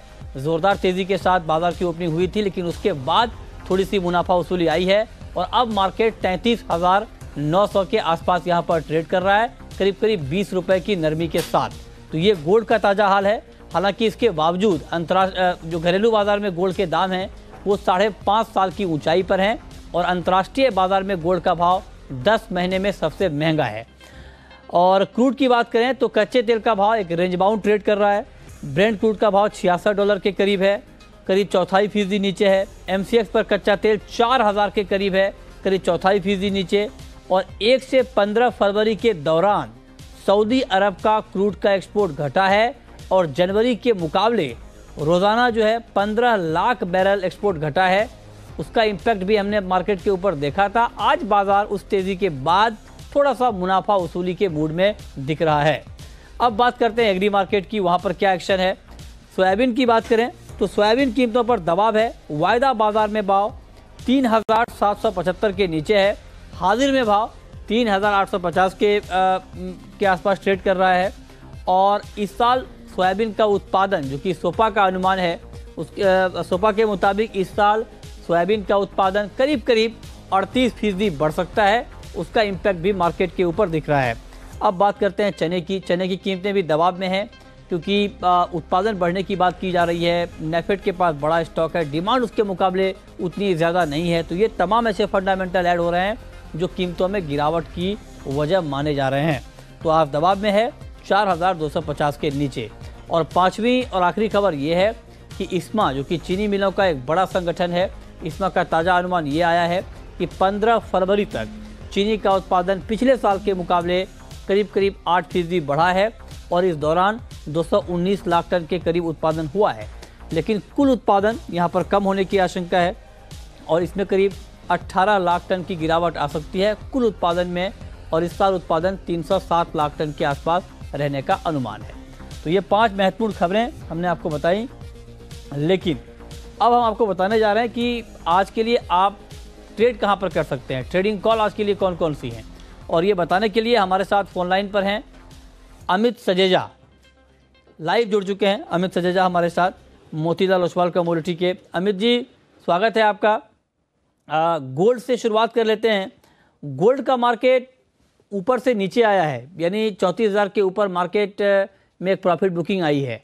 तो क्या बाइंग के लिए जो अब जो लेवल हम देख पा रहे हैं 30,875 का, 880 का, क्या बाइंग के लिए बिल्कुल ये सही लेवल है? जी हाँ, बिल्कुल। I think short term basis एक 34,000 एक साइकोलॉजिकल लेवल था, तो वहाँ से मुनाफा वसूली जो है वो एक स्वाभाविक चीज़ है क्योंकि 5.5-6 साल के बाद ये लेवल दोबारा दिखा है। बट जहां तक ट्रेंड का सवाल है वो अभी भी फर्म है और वेरी शॉर्ट टर्म जो इंट्राडे ट्रेंड है वो भी फर्म लग रहा है जब तक एटलीस्ट 33,800 के ऊपर भाव टिके हुए हैं। तो मैं करंट भाव पे ही बाइंग की सलाह देना चाहूंगा। 33,750 का स्टॉप होगा और एक न्यू इंट्राडे हाई यानी 34,100 ये भाव हमें फिर से देखने मिल सकता है। ओके, तो बिल्कुल ताजा भाव के आसपास अमित सजेजा जी की गोल्ड पर बाइंग की कॉल है। 30,880 का इन्होंने बाइंग का लेवल दिया है। अभी मार्केट है 875 के आसपास, तो अभी भी आप बाइंग कर सकते हैं गोल्ड में और आपको लक्ष्य दिखेगा 34,100 रुपए का। ये गोल्ड पर आपकी राय है।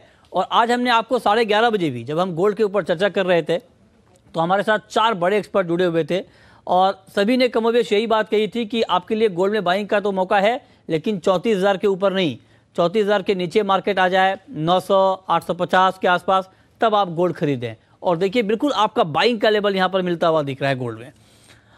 ठीक है, ये तो बात हो गई गोल्ड की। चांदी में क्या करें आज के लिए अमित? जी देखिए, चांदी ने भी फिलहाल डेफिनेटली कैचअप किया है क्योंकि कल हमने बेस मेटल्स में भी खास करके कॉपर में एक अच्छी खासी तेजी आते हुए देखी। तो दोनों फैक्टर्स है जो बुलिश हैं गोल्ड सिल्वर के लिए, गोल्ड और कॉपर दोनों।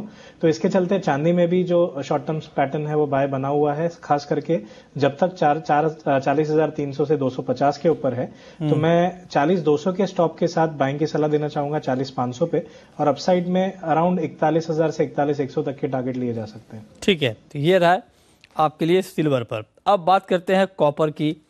कॉपर में किस तरह का ट्रेड आप देख रहे हैं? क्या कॉपर में भी बाइंग का मौका है? क्योंकि फंडामेंटल मजबूत दिख रहे हैं, लेकिन उसके बाद भी मार्केट आज रफ्तार के मूड में दिख नहीं रहा है, तो क्या करना चाहिए? जी, आई थिंक 3 या 4 सक्सेसिव सेशंस हमने देखे हैं जहां कॉपर प्राइसेस ऑलमोस्ट 430 से 452-53 तक आ चुकी हैं। तो एक छोटा सा टाइम वाइज करेक्शन है, पॉज है मार्केट में, बट मुझे नहीं लगता है कि ट्रेंड में कुछ बदलाव आया है। तो 450-51 की रेंज में मिले, जरा हल्का सा भी प्रॉफिट बुकिंग आए तो डेफिनेटली बाय कर सकते हैं। जो करंट रैली है वो 456 तक एक्सटेंड हो सकती है अपसाइड में। 456 तक आप कह रहे हैं कॉपर का भाव जा सकता है। अभी मार्केट है 452 के आसपास। ठीक है, निकल में भी आपको बाइंग दिख रही है? जी, कॉपर के साथ साथ निकल में भी हमने एक स्टेडी बाइंग आते हुए देखी है पिछले 4 सेशंस में और वो कंटिन्यू रहने की उम्मीद है। हालांकि हाँ, इंट्राडे में हो सकता है 900 से 902 तक के लेवल दिखे, वहां पर एक छोटा स्टॉप लीजिए 892 का, 10 रुपए का स्टॉप लेके बाइंग कीजिए। अपसाइड में दोबारा आपको एक बार 918 से 920 तक के टारगेट्स देखने मिल सकते हैं। ठीक है, तो ये रहा आपके लिए निकल पर। आज अपने मेटल पर काफी कॉल दिए हैं। एल्युमिनियम में क्या करना चाहिए? जी, आई थिंक एल्यूमिनियम में एक ऑल्टरनेट स्ट्रेटेजी है। एल्यूमिनियम में स्ट्रेंथ नहीं दिख रही है। इनफैक्ट एल्यूमिनियम और लेड ये दो मेटल्स हैं जो एक्चुअली सेल लग रहे हैं अभी भी। तो एल्यूमिनियम में ऑलमोस्ट करंट मार्केट पे बिकवाली की जा सकती है 131.50 पे। 132.80 का स्टॉप लीजिए और डाउनसाइड में 129 तक के टारगेट देखने मिल सकते हैं। 129 का टारगेट आप करें देख सकता है, अभी भाव है 131 के आसपास। ठीक है, तो ये 5 कॉल जहां पर आप अभी अभी ट्रेड इनिशिएट कर सकते हैं। लेकिन अब ब्रेक के बाद आप सवाल पूछिए, अगर आपने पहले से कोई ट्रेड किया हुआ है या फिर कुछ और आप जानना चाहते हैं तो इन तमाम मुद्दों पर आप सवाल पूछ सकते हैं और जान सकते हैं कि आपके लिए मार्केट में कहां पर कमाई के मौके बनेंगे। तो आप नंबर नोट कर लें 02223001634 और 02223001635। इन दोनों नंबर पर आपको कॉल करके सवाल पूछना है।